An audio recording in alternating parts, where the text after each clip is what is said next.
All right. I think we're good there.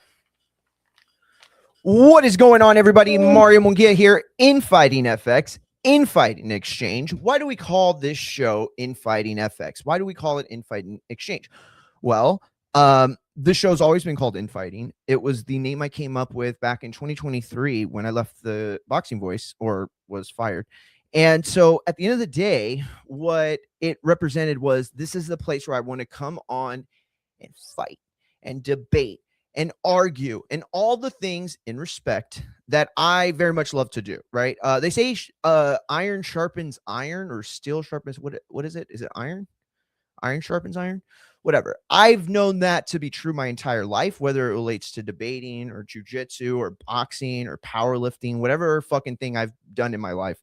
I can tell you that getting my ass kicked has always been the thing that's made me better. So today is the absolute Infighting FX whole reason we're here. That is to argue as many topics as we can. And oh boy, do we have a lot of arguments for today. Now, I'll be honest, I've had a lot of help already preparing the debate topics for the show. As you all know, I have a host of friends and listeners and community members and really people I just consider family that aren't blood at this point, that I'm close to, that help me every day, whether it's giving me topics that are fucking awesome or giving me what's the word, like, you know, like places to go with them or whatever, like little ways to like create engagement or whatever, debates, topics, whatever. And so I'll be honest, probably like a dozen people or so helped me with today's show as far as getting ready. But as far as segmented, we're going to stay on topic, I promise you, today, because there's just too many topics to not stay on top of. So we're going to start with wrestling today. We're going to go into the SummerSlam preview and predictions. Why John Cena's on there, I don't know. I must have accidentally created one and didn't realize I did it. But we're going to talk about SummerSlam. We're going to talk about the predictions. We're going to go over night 1, night 2. Make sure you go to fightsatw.com right now so you can check out my night 1 preview as well as my night 2 preview that is scheduled for publication. I think if not tonight, then tomorrow. Abe already texted me, but I forgot. I also have another piece coming out. Check this out. Some of y'all like this. Best WWE summer jobs of all time. And then it's going to be the best jobs that were done in SummerSlam. I don't know how to run it. I'm just going to write it up, whatever. But I've already started. I'm actually already done with it. The only thing I don't have is the title, and I might take out one of the submissions, replace it with another. But that's it. It's basically done. And so basically it's like summer jobs, right? And we're going to talk about that. You know, if you've ever had a summer job, I know most of you are like professionals now, or you have like a career, or you do the thing that you're doing or whatever, and that's great. But before that, we were all teenagers and kids, and we were getting summer jobs. Some would get seasonal jobs, whatever. Now, I played baseball and I played sports, so my parents allowed me to not have to keep a job for most of the time. The only time I had a job during summer were like within the first like month or month and a half of school being out. And then either I would get fired or my dad or my mom would, you know, convince me to quit to get ready for baseball and everything like that.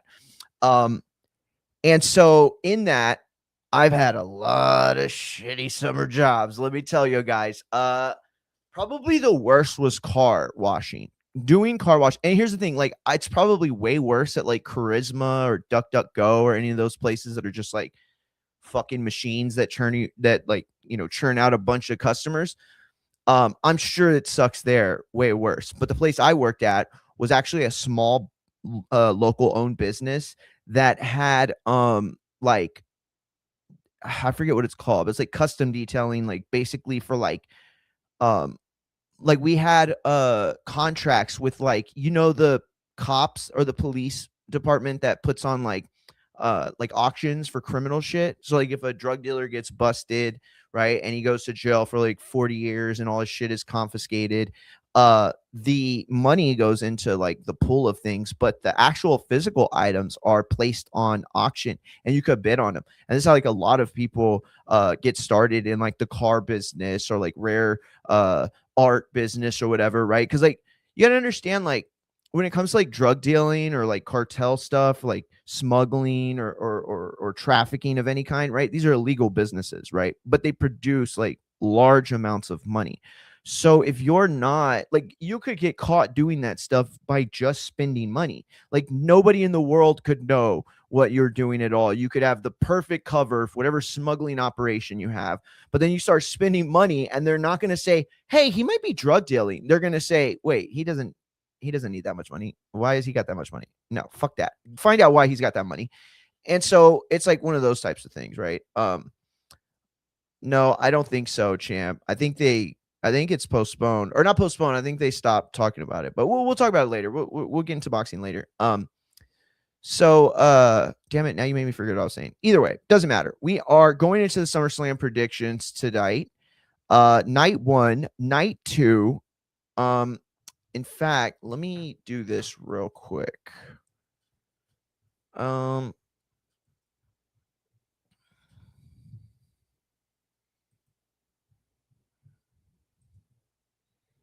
Okay, never mind.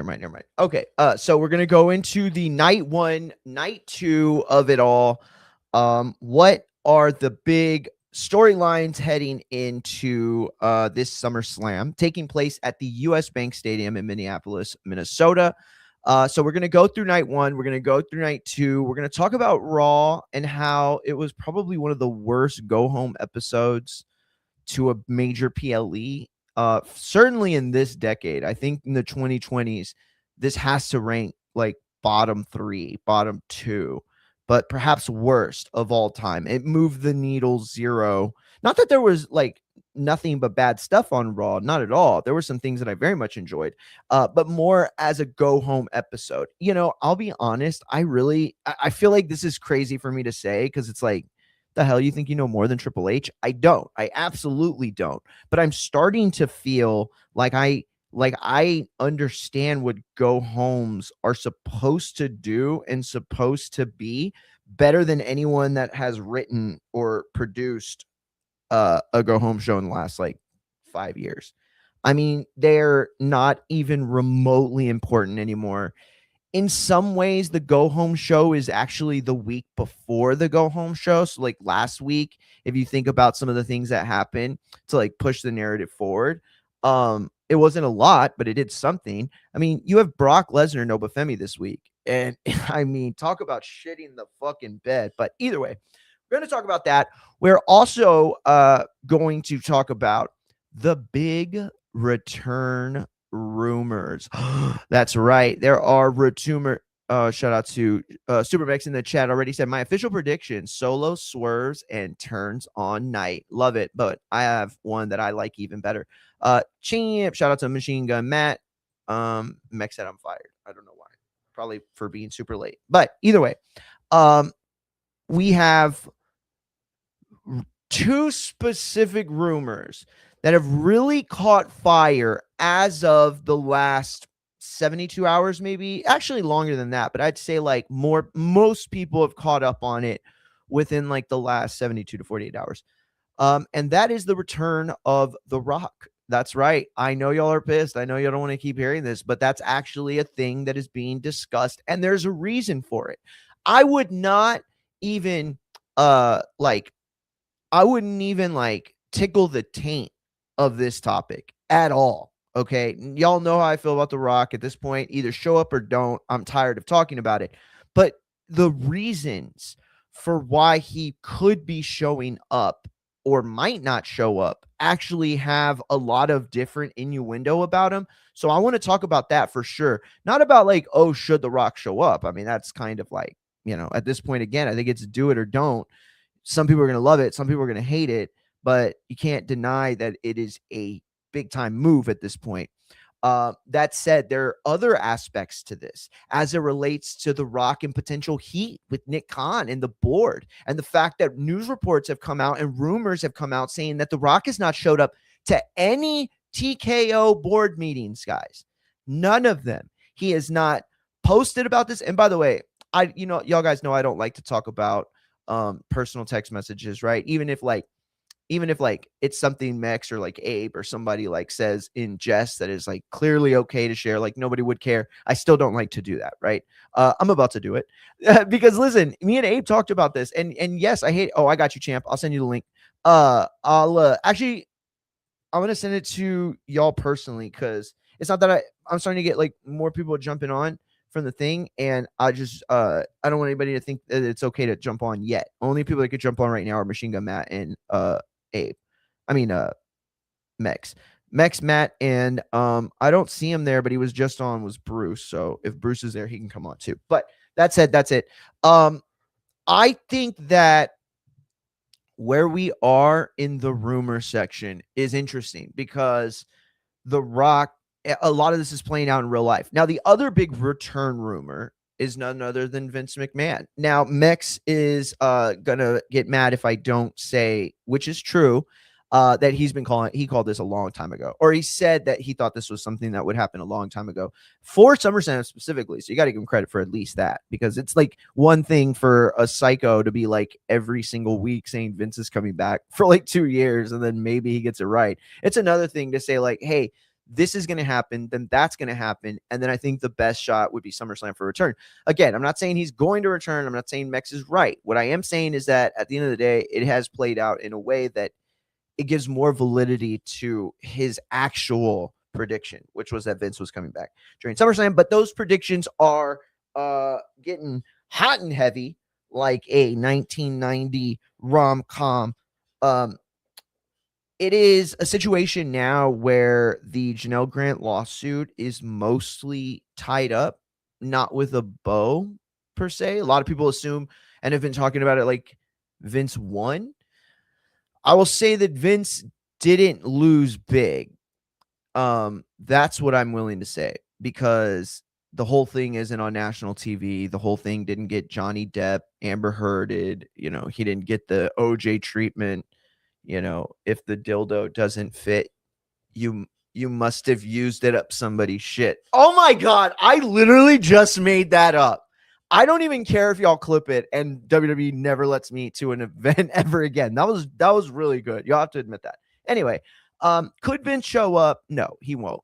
But we will entertain the conversation for a little bit. So I will say that there are a couple other little sneaky potential surprises that are being talked about, but The Rock and the Vince are the big ones. We'll talk about some of the other ones too, and we'll do that in between night 1 and night 2. So after that, we'll go into night 2, which is headlined, of course, by Roman Reigns and Seth Rollins. It's a 6-card match. I mean, a 6-match card, which is the same as night 1. So 12 matches. We're going to break them all down, and then after that, we're going to transition into the New Day, finally contractually free to negotiate with AEW. And we're going to talk about it. And they put out like this little cartoon, which was like really cool. And it acknowledged Big E, who had like a broken unicorn horn. It was like, honestly, I'm not going to lie, I almost cried. It was adorable and also very heart-wrenching. And it made me realize, like, I don't love this. I don't. I think that the New Day should have been WWE lifers. Am I excited? Absolutely. Am I happy to see them getting work in a way that they're going to probably main event and be like getting exactly what they should be getting at this stage in their career, which is credit and just due. Whereas they wouldn't have gotten any of that shit in WWE. They would have just been like consistent catering guys. So we're going to talk about that. Where's the potential for a debut? The rumor is AEW is going to have 7 debuts from the names that were cut. We talked about it a little bit this week. None of them happened though on Wednesday. So we're going to talk about it. We're going to talk about the potential of none of them so far even doing it. Maybe even until Wembley, they don't bring anyone in, which I honestly feel like would be smart. It's like Kairi Sane should be a main eventer right away. There's no reason why anyone should put Kairi Sane in matches with fucking, all right, I'm not gonna make fun of anybody, so I'm not gonna say anybody's name, but like she should be wrestling Tekla right away. She should be wrestling Willow right away. She should be wrestling Monet right away. Statlander right away. And so we're gonna talk about that.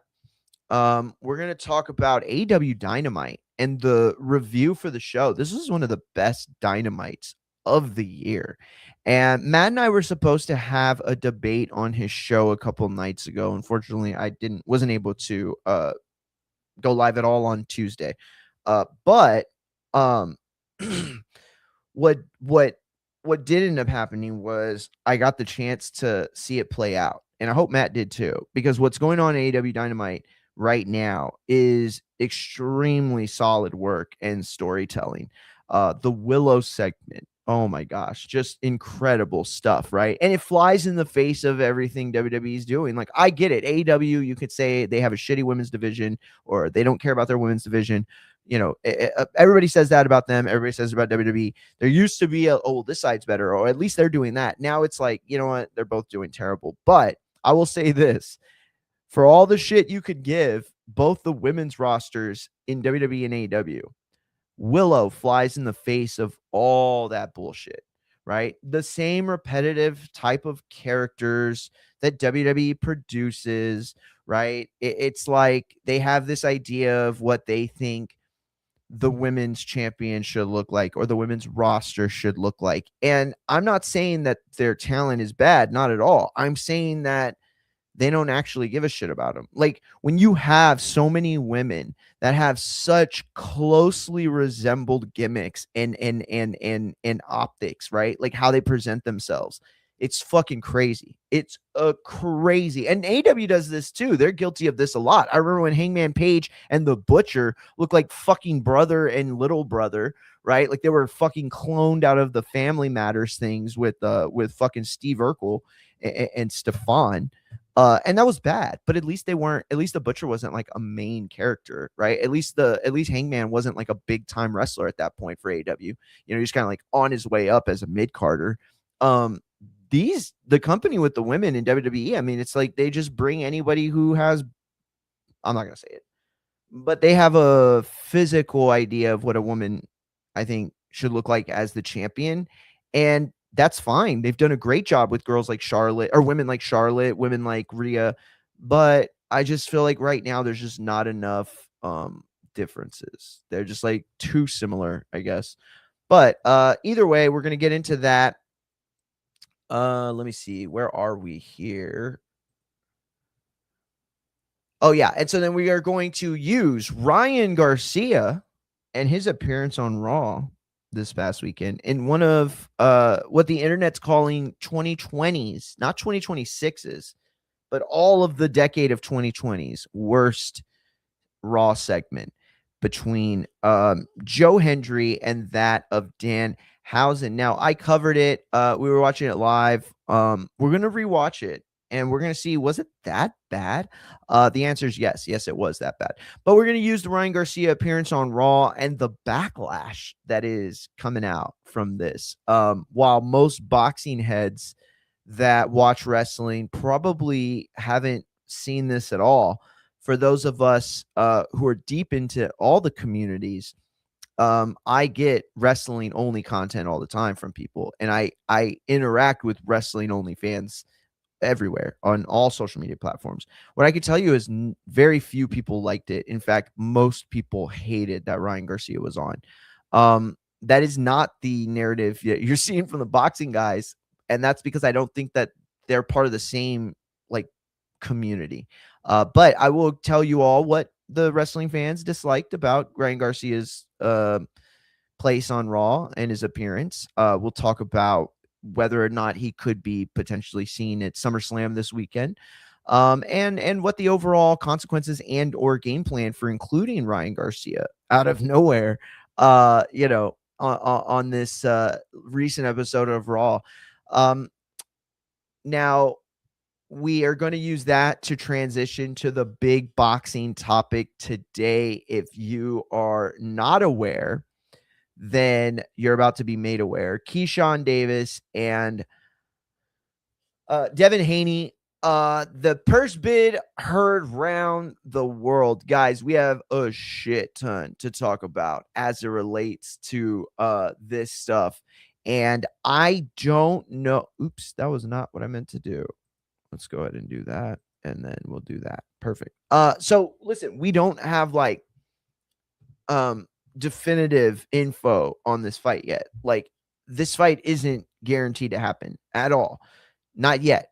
That said, we're going to talk about why and how Jay Prince and Keyshawn Davis, along with Top Rank, may have put the Haneys into check. Not checkmate necessarily, but check.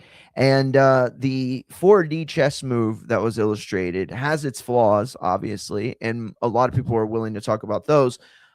Very few people are willing to call Jay Prince the mastermind behind this, or Keyshawn believing in himself as qualities or positives. More so than anything, people are saying either Bill got played or Keyshawn and his team played themselves by thinking they were far more important or valuable than they are. None of those things I'm saying. What I'm going to do is present both sides of the argument, because to be honest with you, I really don't know where I sit yet. I will say that I think that if I had to be on anybody's team right now, Keyshawn and Jay Prince is the team that I'd rather be on. Because they've put Bill and Dev into a corner, okay, with their back, not necessarily against the wall, like fighting to get out of, but fewer options and less control of the narrative overall. Bill and Dev fleeced them. Exactly. This is and this is why I cannot wait to have this conversation, because sure, absolutely, I don't think I could debate you that you're wrong. And yet at the same time, I think I could present an argument that says, hey, I would rather be Keyshawn and Jay Prince at this point, being able to allow Devin the next move while Jay Prince and Keyshawn get to control the narrative either way, right? Because like right now, and I don't want to get into this right now, but by the way, Mex and Matt, they both have really good, strong arguments in this. I don't think it's going to be a situation where anybody wins this debate. I think the only way we're going to see who wins the debate is who wins the situation, right? And that's not going to play out for a little bit. So I just want to present both sides and show why I believe that there is reasonable merit for each side of the argument. But we're going to get into that, and we're going to get into where, who goes where in this situation, and who's most feeling the fire to their feet right now.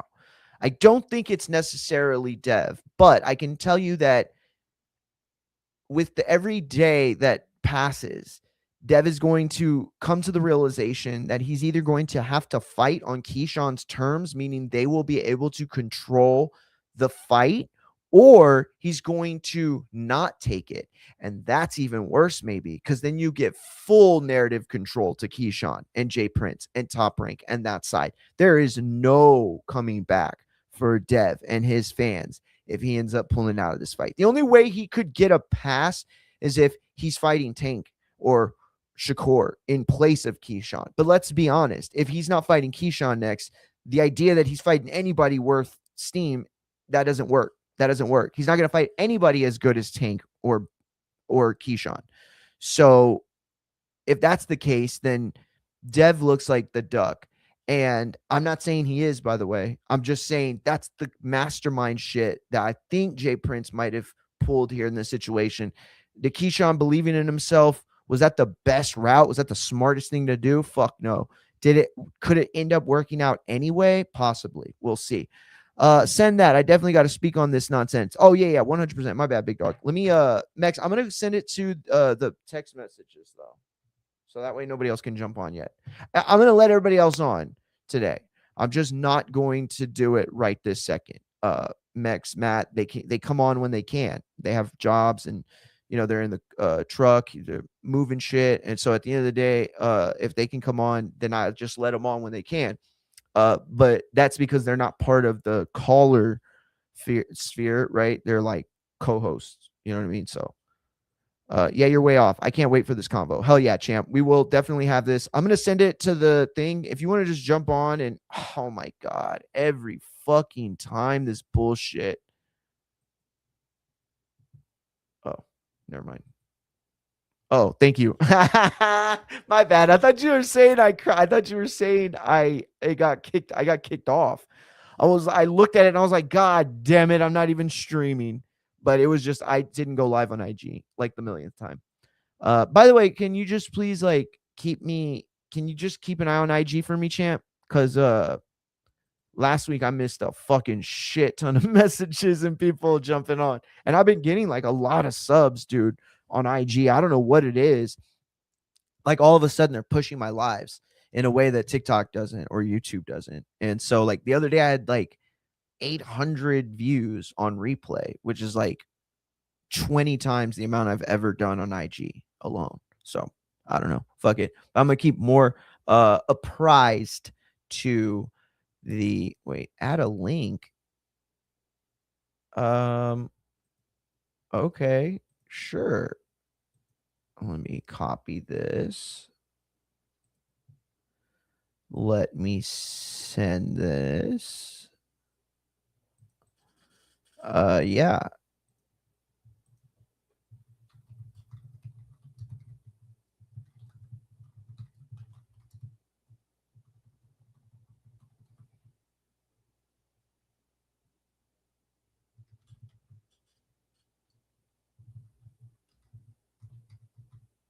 All right. Do do do do do. Okay,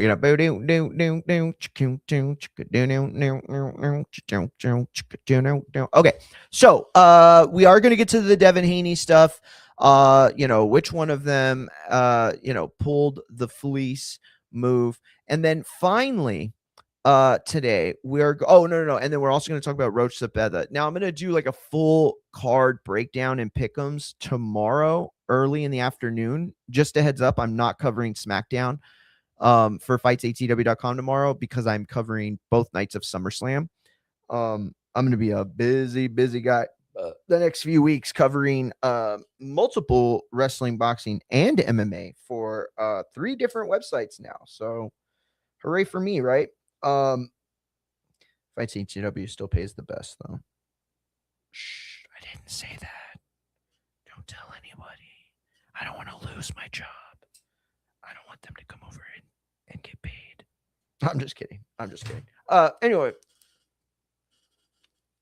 Okay, so we're going to talk about Roach Sabetha, TNT. Can they keep their momentum towards good fights? Okay, if you got to see their debut, it was a great card. Shoo. It was just like a bunch of the people that were like former top ring guys really putting on a good show, good main event.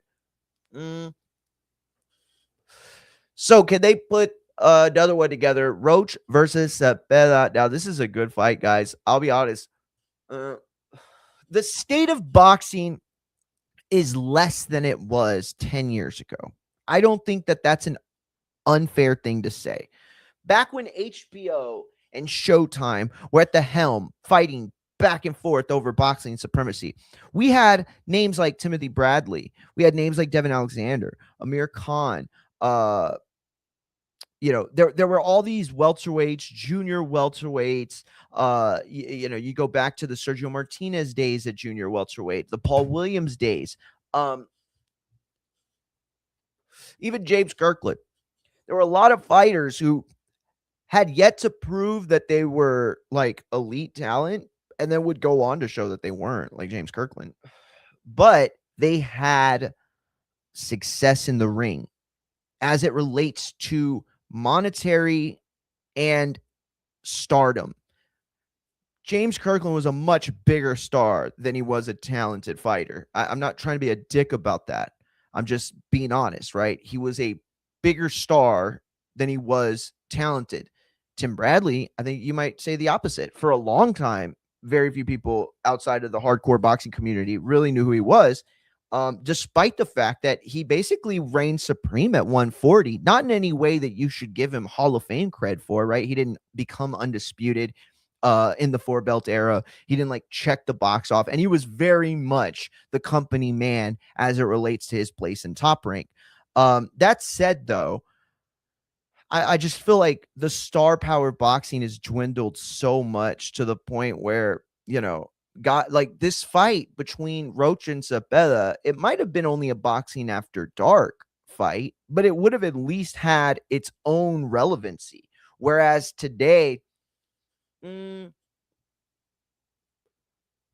let's be honest, their fights against bigger names have relegated them to almost this like mid-card outlook, right? You're like, oh, Roach and Cepeda are badass.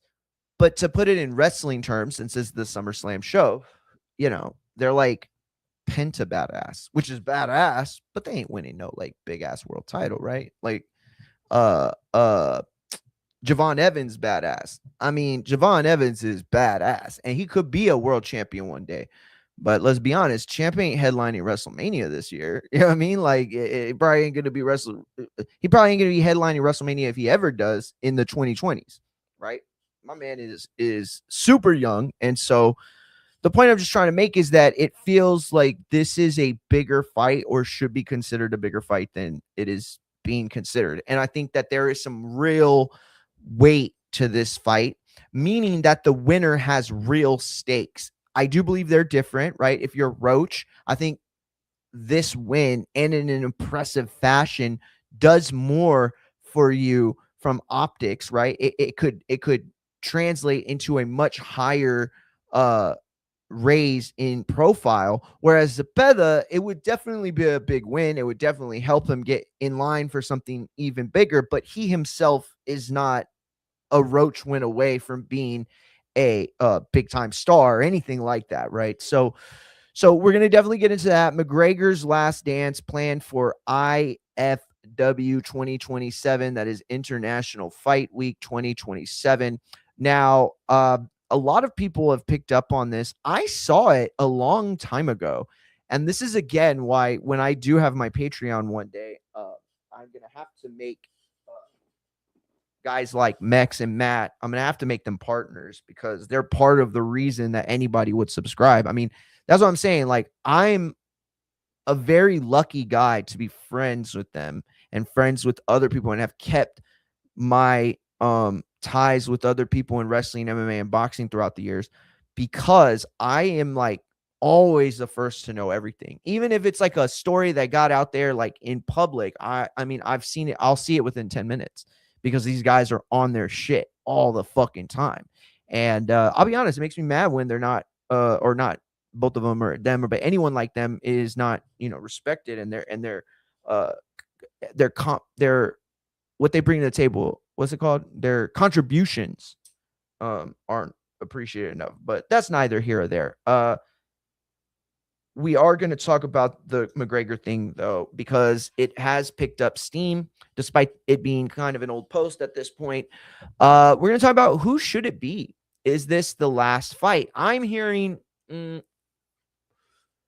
from some sources on Reddit that have been very accurate in the McGregor era of news, saying that they're already, this is going to be pitched to the fight fans and presented in a similar kind of John Cena last match type of way, or Kobe Bryant's final season type of way. They're going to lean heavy into, this is the last dance. This is your last chance to see McGregor. And this is where we're at, guys. I've told y'all this a million times now, and I'm going to keep telling y'all. This retirement run thing that has really become a thing over the last 10 years, like maybe since like 2012-ish, right? And then like Kobe did what he did. And we've seen it in wrestling. We've seen it exploited in boxing for the last 50 years. Floyd probably be the most exploitative fighter of this topic. But the thing is that it's called scarcity, guys. Okay. I'm not an economics major. I only ever took micro and macroeconomics because it was part of my degree plan. So I'm not pretending to know anything. But here's what I do know. Here's what is very easily Googled. Here's what ChatGPT can fact check for you in a second. Scarcity adds to the financial potential of anything. Okay. So let me use an example that would work. Let me see. What's something I have in my room that none of y'all would give a shit about except for perfect. Okay.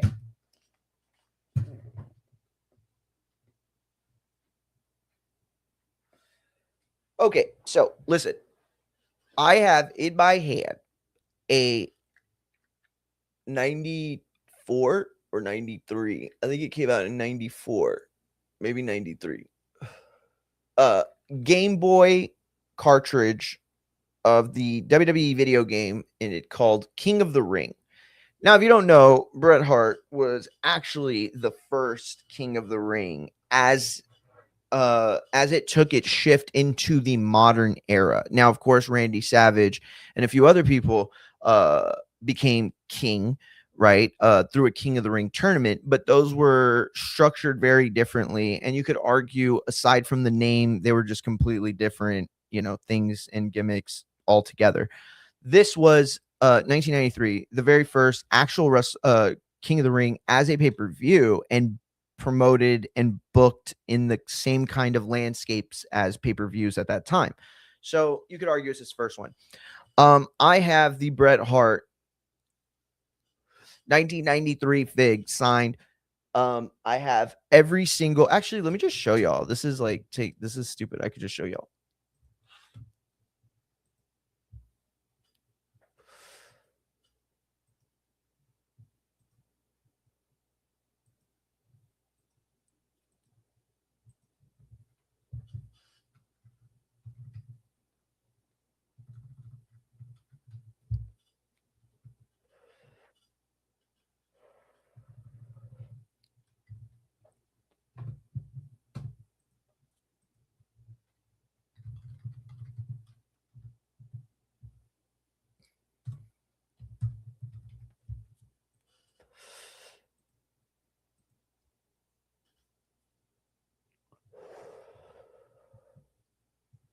Okay.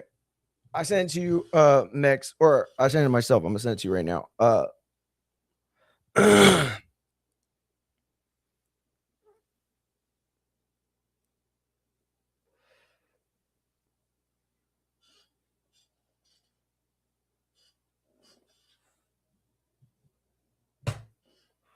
Damn.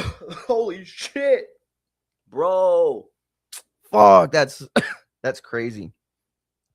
Oh fuck. No, I was gonna tell y'all. My uncle just sent me a text to our group. They found the fuck. They found the Otani card. Y'all heard that they were putting that card out. It was like $10 million evaluation they had on it. And they said the moment somebody finds it, they're like $10 million richer, like minimum. So they found it. So that sucks. I bet was it Tops, right? Who was it that did it?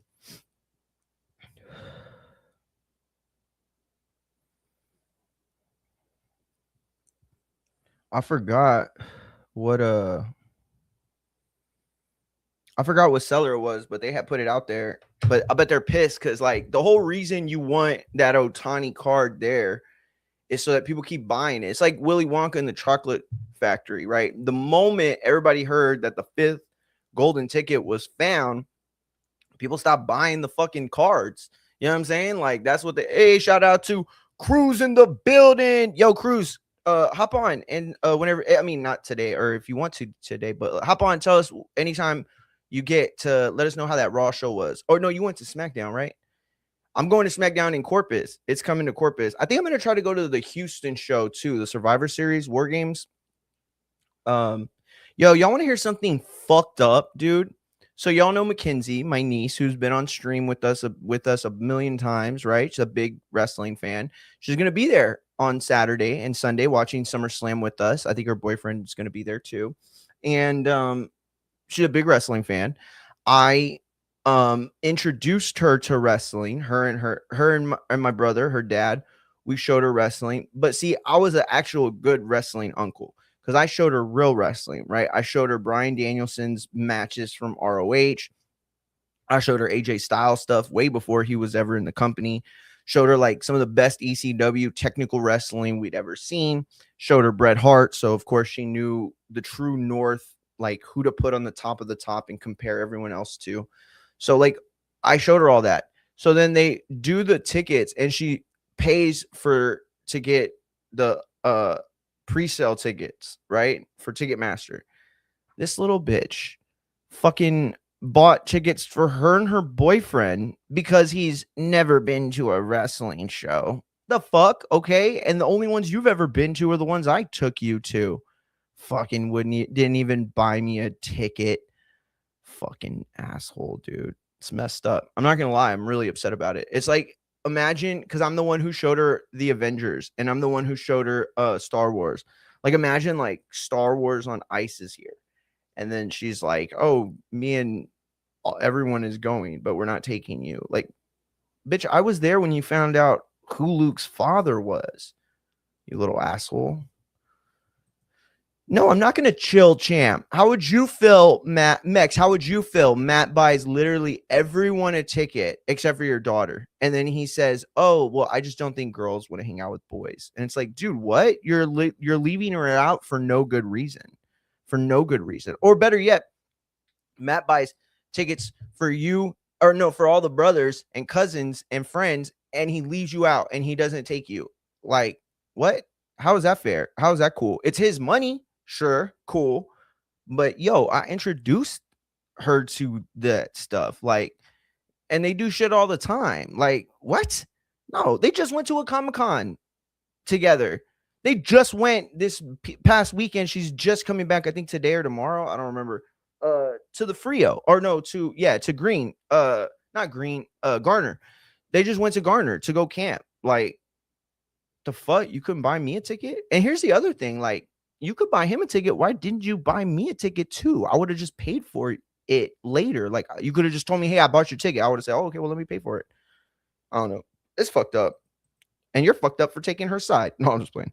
But anyway, back to the point I was making. Scarcity. This thing is scarce because it doesn't exist anymore. So the Conor McGregor fight is a representation of what they are doing in today's combat sports world. They are creating scarcity so that we have to pay more for the experience, right?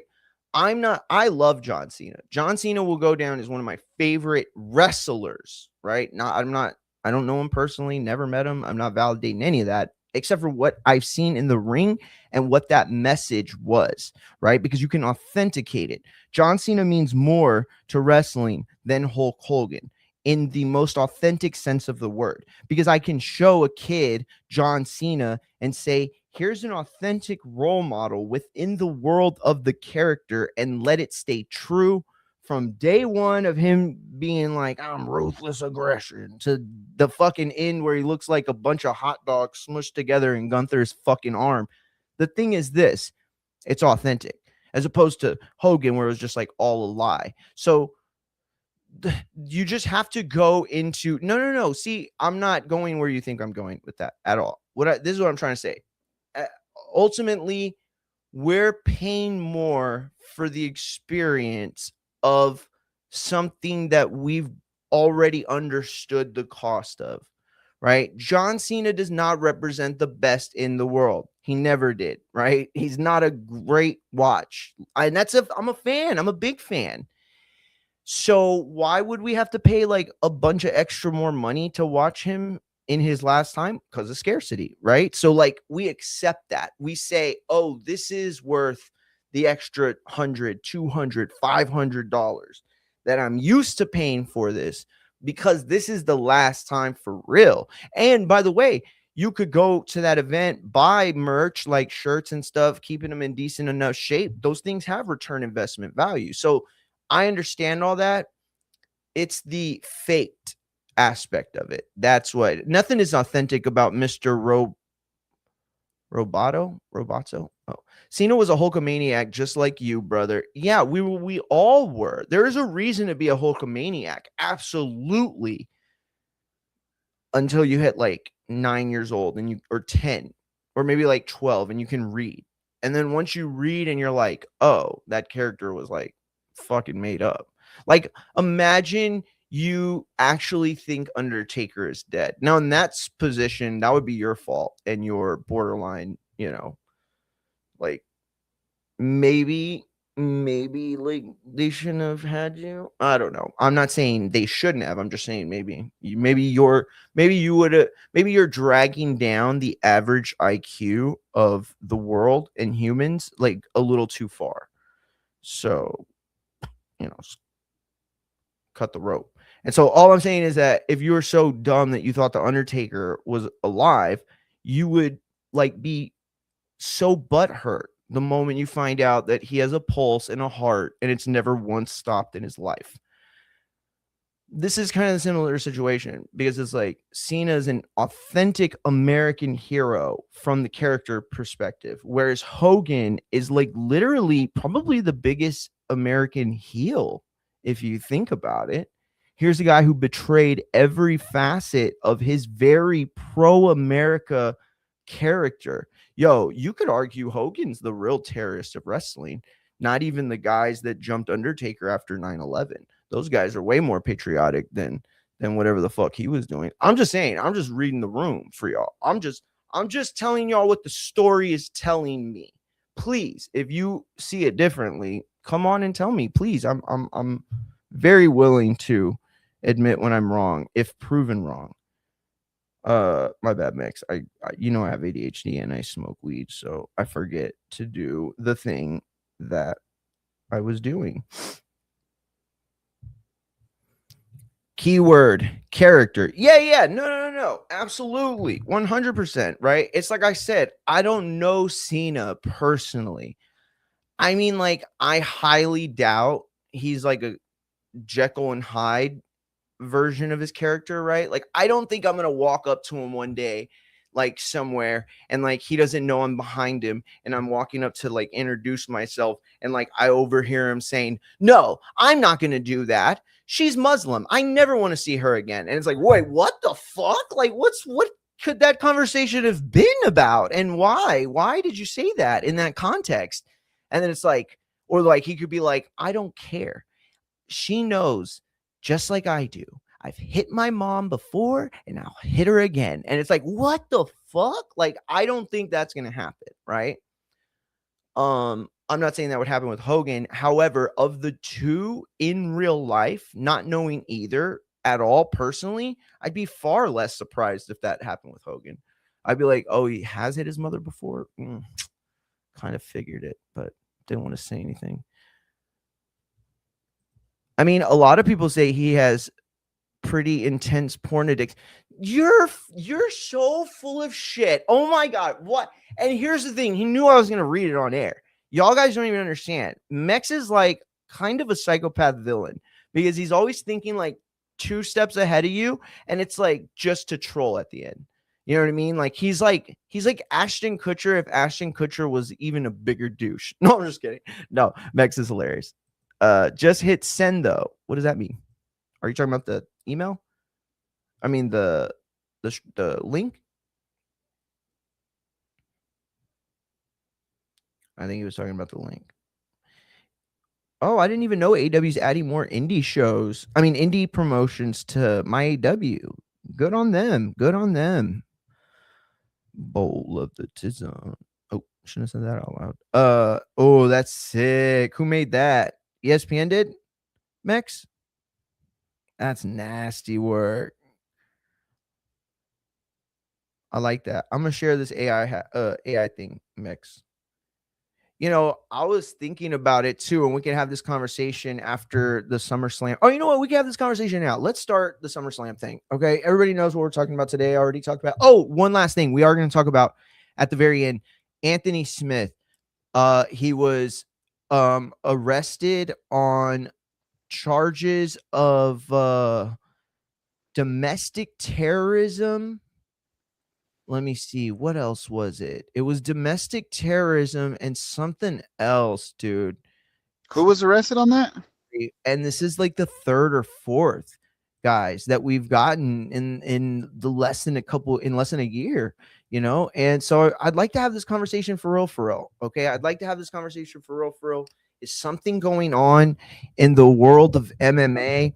I'm a fan, so this isn't a boxing guy trying to be like, see, they're more not at all. Both sports are very dangerous, and in terms of likelihood and percentage of how fight scripts go, you can consider boxing the slightly more dangerous sport based on how fights end up versus within the UFC or MMA, where there are multiple options to end a fight that have nothing to do with damaging somebody's head or brain. So Anthony Smith in trouble, super big trouble. He threatened to kill his wife, threatened to run her over. A lot of like really ugly stuff going on. And I want to ask the question, if you are the leader in a sport or in a specific piece of entertainment, if you are the leader, how much responsibility then does it fall on to you? Everybody knows UFC is a monopoly. Now, maybe not monopoly in the most traditional sense of the definition. However, if you understand how and why monopoly attempts to be what it is, you will know that the UFC absolutely carries itself in a way where, just like WWE, they're trying to shape the very essence and foundation of the sport without becoming a very specific grounded word, monopoly, right? So I say that to say this. Does Dana White in the UFC have a responsibility that boxing has never had towards its fighters, that wrestling's never had towards its fighters? An actual reason to go and maybe start some sort of investigation, even from their side. This isn't a thing where you're like, oh, this is a political hit job or anything. No, if something is going on, wouldn't the UFC and Dana White be the people in the business that should want to know the most, right? It's like if I'm Do in the they have business. like a annual like a brain scan thing that they do in the UFC? Because Yes. I mean, these are all signs that obviously us not being doctors, like the first thing that comes to my mind is CTE, right? Like Of course. with and then you got BJ Penn out there going crazy. A lot of these guys have started to really like lose it, man. And I'm not trying to say this because we know there's a lot of dirty fighters in all sports, but the Diaz brothers once infamously said, like, everybody's on steroids. Is this a long term effect of like some black market shit? It's worth the investigation. Yes, exactly. That's all I'm saying, or that's all I want to say when we come to that point. That said, I do want to get into the SummerSlam stuff. That said, before that, Mex, would you actually like to have the boxing conversation first? Yeah, we can, but I do want to stick around for the SummerSlam stuff. So whichever you want to start Sure. with, man. So then if that's the case, let's go into the wrestling, okay? Because I have a couple segment spots in the transition from night 1 to night 2, and we could easily go into Keyshawn Davis and Jay Prince. That said, if at any point you got to run or you have like a clock, just let me know. We'll finish up wherever we are in whatever match, and we'll just jump straight into it, because I definitely want to get your topic on record. I also have my pen and paper here to make sure that I have where you started. That way I can hopefully get Matt on as well to give his side, because again, I think both of you present such a great point that it's hard for me to even say where I fall in this right now specifically. But I can understand both arguments. That said, let's get into it. Night 1, everybody's excited, right? I think more for night 1 than night 2. Night 2 might have the single biggest match in the company, but night 2 has more bang for your buck with Obafemi and Brock Lesnar in the Hell in the Cell. And that's actually where I want to start. Mex, do you mind if I share this picture that you sent us? Oh yeah, that's I think ESPN posted ESPN that, sent it? Okay, I just want to and make sure. I didn't know if it was you or them. that is a fire ass picture, by the way. It is a fire ass picture, and we're going to show this fire ass picture right now. There it is. You are seeing it. ESPN posted Brock Lesnar, and this indicates that he is to retire. However, Mex, I want to start here with it. Nothing in the storyline has indicated that this is a retirement match. Nobody has stated loser leaves home. It has not been booked in that way in the slightest. Mex, after he retired and then returned just a few weeks later, and is now going to have his second match since his retirement, making him the Floyd Mayweather of wrestling. Is this an actual retirement match at SummerSlam? I think it is. Let me just say this too. ESPN would have did themselves a really better service if they would have thrown the IWGP World Title in there too. Just just a little nod to us. But whatever. They really don't follow wrestling. That would have been sick. But no, I think it's legit, Mario. I think when he returned a year ago, I mean, we all thought he was gone already at that point. I think this was just a 1-year deal. Kind of like, hey, well, let's bring you back. We'll bring you in to face Cena. You were one of Cena's biggest foes, and then a year from now, we'll close you out. You'll put over someone strong. I expect in this match, Mario, to see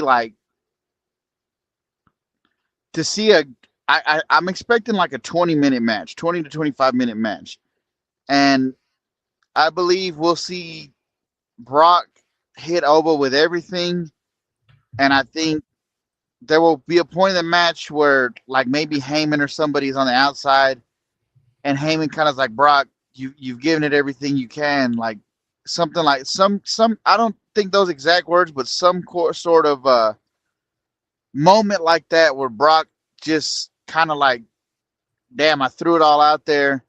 This is all I got, and it was just finally too much, and Oba will essentially put down the beast once and for all. Well, I can tell you I am going to pick Oba as well. I also feel that it is likely his retirement match, right? Without knowing, I would bet. Like, if I had to bet $100 one way or the other, gun to the head, I'm saying this is the last time we see him competitive in a ring in the sense of a promotion. Could I see him coming in and doing a job on somebody real quick, right? Like, sure, just the same way I could see Cena doing that. This is, in my opinion, the last time we will see the name Brock Lesnar on a marquee promoted for a match in wrestling.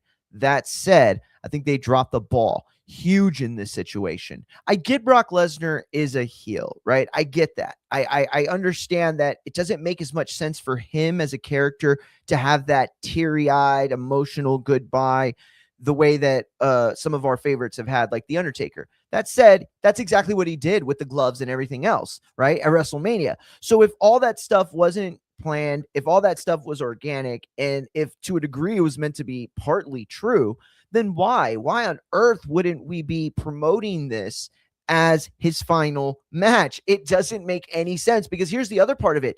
You could do it either way you want it. I would do it storyline. I would make it a storyline. I would go and make this storyline the way that the vets before everyone did it, right? Before John Cena said, no, I'm just going to tell everybody my last match is on in December. That's what Brock could have done here, is go back to the tradition of making it part of the storyline. That's what I would have appreciated. I get you, but I feel like that would have, I feel like most of us in the know already kind of have the foregone conclusion.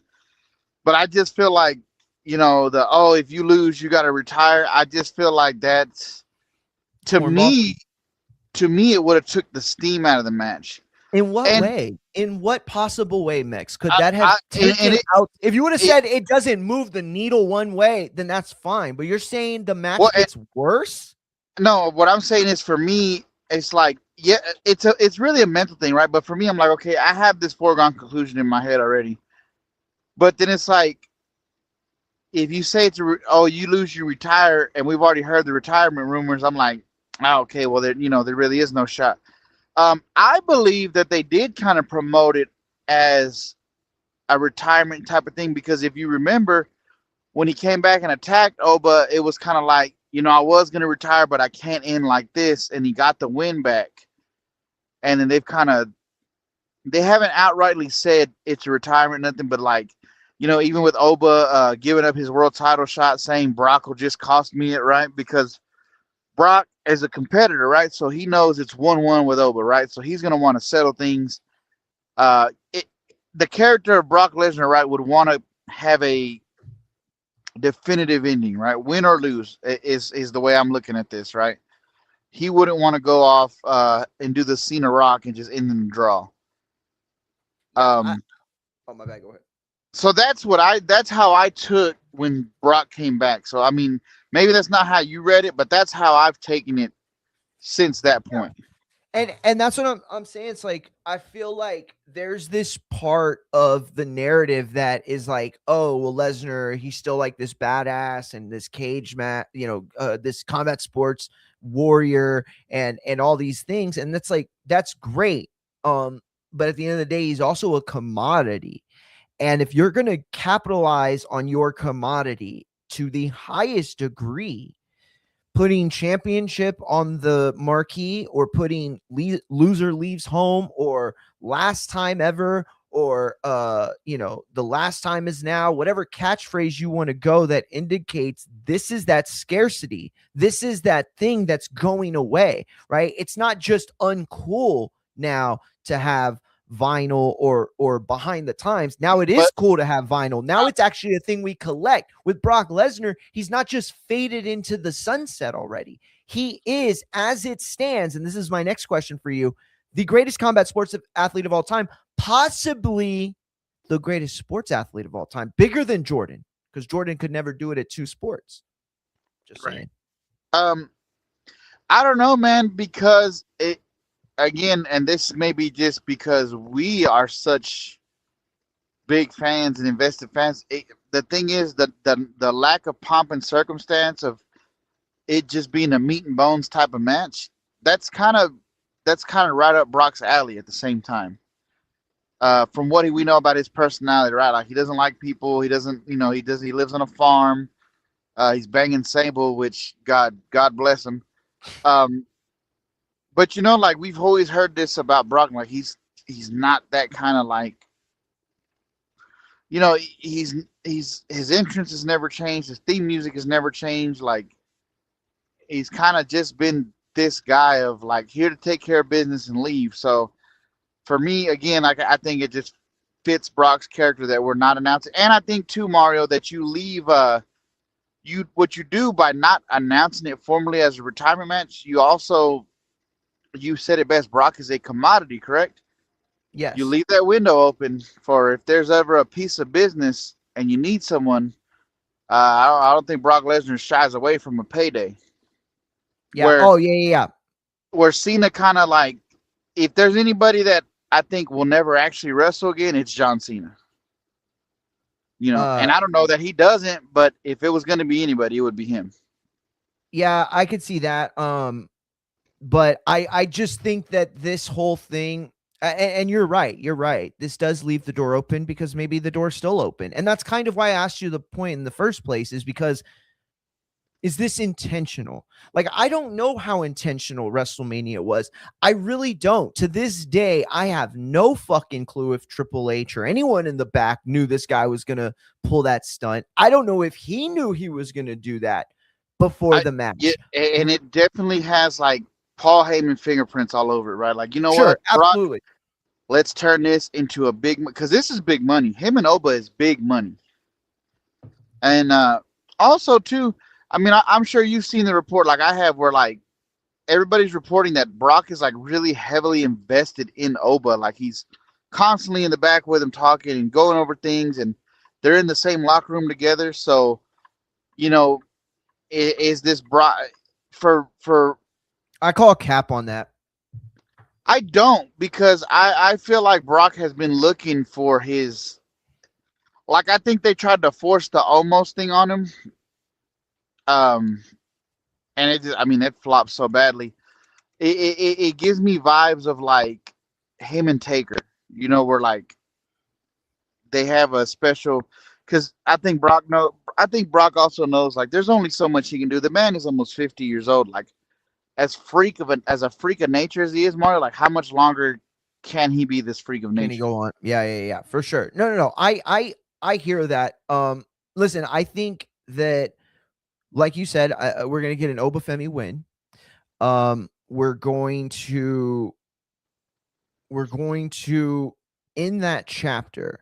My question is this: does Brock like just retire again, like in the middle of the ring? Is it just going to be an unacknowledged thing when he loses to you? I think What do you think? Where do they go with this? I think you'll get a like a Oba will clear the ring. You'll get another like I think you'll get a standing ovation from Brock's home crowd.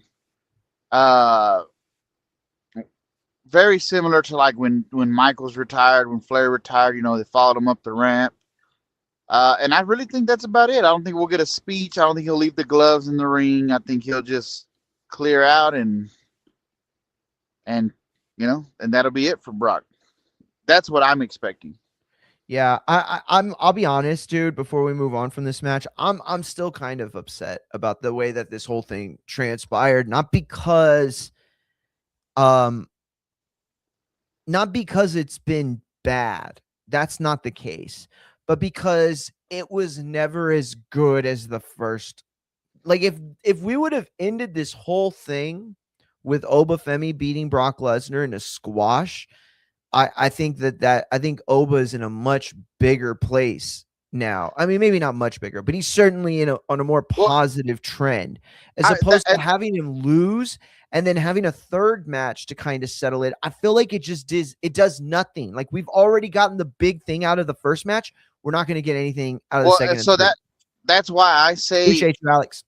That's why I say this match, the third one, is going to go there. This is going to be, I think this is going to be the match of the night. Honestly, the match of the weekend, Mario, and it's going to be a classic. And I feel, like I said, I feel like and this is just me fantasy booking. That's why I feel like if they're smart, they go to where, Oba learned from his mistakes, right?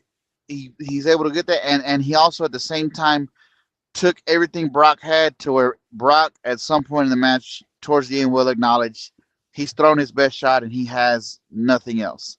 Now, yeah, I feel like that is the way to recapture the momentum that you lost from Mania.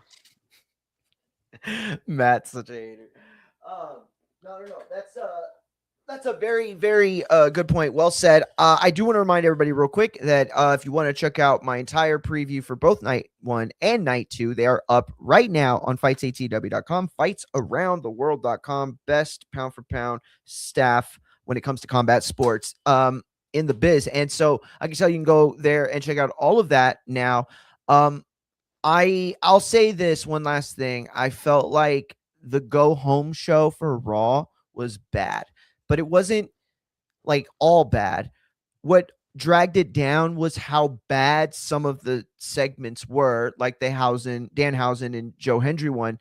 But this segment was bad. I mean, some of it wasn't their fault, right? The mic kept going out on Paul Heyman, but Brock locks him in the cage because he has a fetish. I don't know what was that about. Like what I don't know. I mean, the whole episode just seems strange. Definitely right now, I feel like, I kind of like what you said earlier, man. The go home shows are really like the week before nowadays. Yes, I believe you're right. I believe that is true. You said that, and then honestly, when you said it, it just like, yeah, that actually makes a lot of sense. Yeah, the biggest angles have been on then. You know what I mean? So it's like, again, I feel like this whole thing would have done more with less. Like, I think if we saw them less, actually, it would have done more. I feel like they kind of have. I mean, the lore's still there for sure. It's just a little goofier than it was. They could have made, like, instead of having them do like confrontations, bro, treat it like a big fight. Like, have like a embedded or all access type of deal where you show them training. You know what I mean? Yeah. Maybe even have like a little press comp. Like, you know what I mean? Like, that's where I feel like they missed the ball on the Oba Brock 3. You know what I mean? Yeah. Like, I treat it like a real rubber match. Like a real rubber. Absolutely. I thought it was so stupid. They're like, oh, we're going to have a weigh-in, but it's ceremonial. But it's like, so unimportant that one of the guys could have done it in the back and we'll just take their manager's word for it. Like, okay, then just don't do it then. Like, why did you go through That's with what I'm this saying. If whole you're gonna do thing? all that, Like, like do it like it's an actual fight.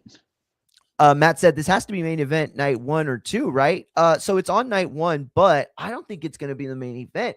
I'm starting to think they're going to actually put it on first. I think that's a big mistake to do. I wouldn't do it that way. I mean, either way, it's getting over, so I guess it's Well, not that big of a deal. I I think their don't thing really is want it is first. they've been putting like the first opening matches on ESPN free. Oh They're yeah, really of trying course. to push Oba to the, you know, Is it biggest is it audience only possible. is it only on ESPN night 1 or is it only on it night 2 or how is that? I don't remember. So I I forgot to look remember at with it. Mania they did night 1 and 2. But night 2 was on ESPN 1 or main ESPN, right? Whereas night 1 was on only ESPN 2, right? Or am I remembering wrong? I want to say they were both on regular ESPN, but I mean I could be wrong. I am almost confident that one of the shows, and it might not have been Mania, but one of the 2 night shows that they've had, so it would have been either Survivor Series or Mania. No, Survivor Series was one night, right? Yeah, so Well, it had to then be no, just I'm Mania. pretty sure it was. Yeah, I think it was Mania then. They had the first one on ESPN and the second one, or the first one on ESPN 2 and the second night on ESPN 1. Well, Um, but I mean nowadays Mario ESPN and ESPN2 are like always next to each other channel wise. Like it's still just as accept. Like I get what you're saying, but to me I don't feel like it's back in the day where like because we're old enough Mario to remember when you had to like pay extra for ESPN2. oh You yeah, know? yeah, it was part of like a bigger package. Yeah. Yeah. So we're both on the side of Oba winning, retiring Brock, nice and good. Like, I want to ask you this though, real quick. What do you make of the arguments going on right now that Brock Lesnar is actually more impressive as a combat sports athlete to the totality of combat sports as MJ or Ted Williams or Mike Trout or fucking Barry Sanders were I mean, to you any know, of the mainstream sports. So like football, basketball, baseball, he tennis, he golf. he won't get the credit right because of the WWE thing, right? Like But let's does he deserve it? absolutely. I mean, So Mario, better than MJ? the man. Look, MJ never made it past the minors. You know what I'm saying? And I don't even remember I if he didn't was say it, single you A. did, but it is a fact. I'm not. I don't remember if he was single A, double A, triple A. Like I don't Oh remember. my god. Eh, Nope. You're blocked, bro. You're blocked. No, fuck you for this. Listen, I Uh, already know what you're trying to do, champ. You're trying to make this like first of all, I didn't say shit about Michael Jordan at all. Okay, like nothing. This idea. Oh my god, dude, you're blocked. I don't want to even because this is how I get sucked into these conversations. Like I yeah, am. Here's the thing. My dick isn't so small that I can only consider things in like political terms. Like I it, can actually look it's at LeBron and Jordan and give them both credit and understand why that conversation is such a difficult one. But for people who have like the smallest baby nuts like you, who fucking literally can only consume stuff and then fit one narrative on the side, which everyone doesn't hurt your feelings and your pussy the most. So you can just you can fuck off with that. This is an actual conversation that I really wanted to have that you're fucking ruining. So suck a dick. My bad. I'm that's right. sorry, Mex. Go ahead. His dick is just small enough to be slightly rage baited Exactly. by political talk. Exactly. Exactly. One And well next said. time, please verify that you're speaking to the chat because uh, a random person might Sorry, have thought you sorry, just went sorry. full nets on me. I'm so sorry. No, You're no, I'm fucking absolutely with you. right. I'm fucking with you, Especially the Mario. I'm way fucking with no, but especially the way that it's laid out on the video right now. I'm like, oh god, it does look like that now. No. uh, That is but for anyways, go so ahead. his name's not worth mentioning, bro. No, Uh, not at all.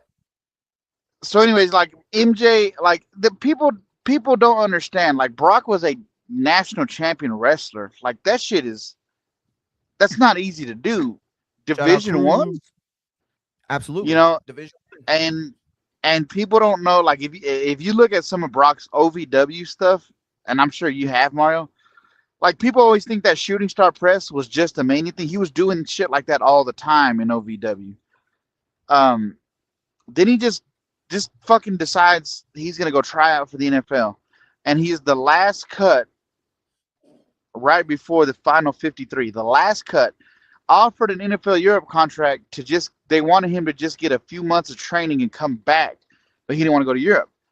Then he goes to Japan, wrestles strong style wrestling, which people talk about, oh, wrestling's fake. Kiss my ass, bro. Go fucking fall on a mat. You know what I mean? Like, should let Lesnar fucking suplex you. You know what I'm saying? On the mat and see if you he goes out there and has strong style matches with like Shinsuke in the mid 2000s. Okay, you guys thought he was impressive in the 2010s. Now imagine this guy in the 2000s, and then he just says, you know what?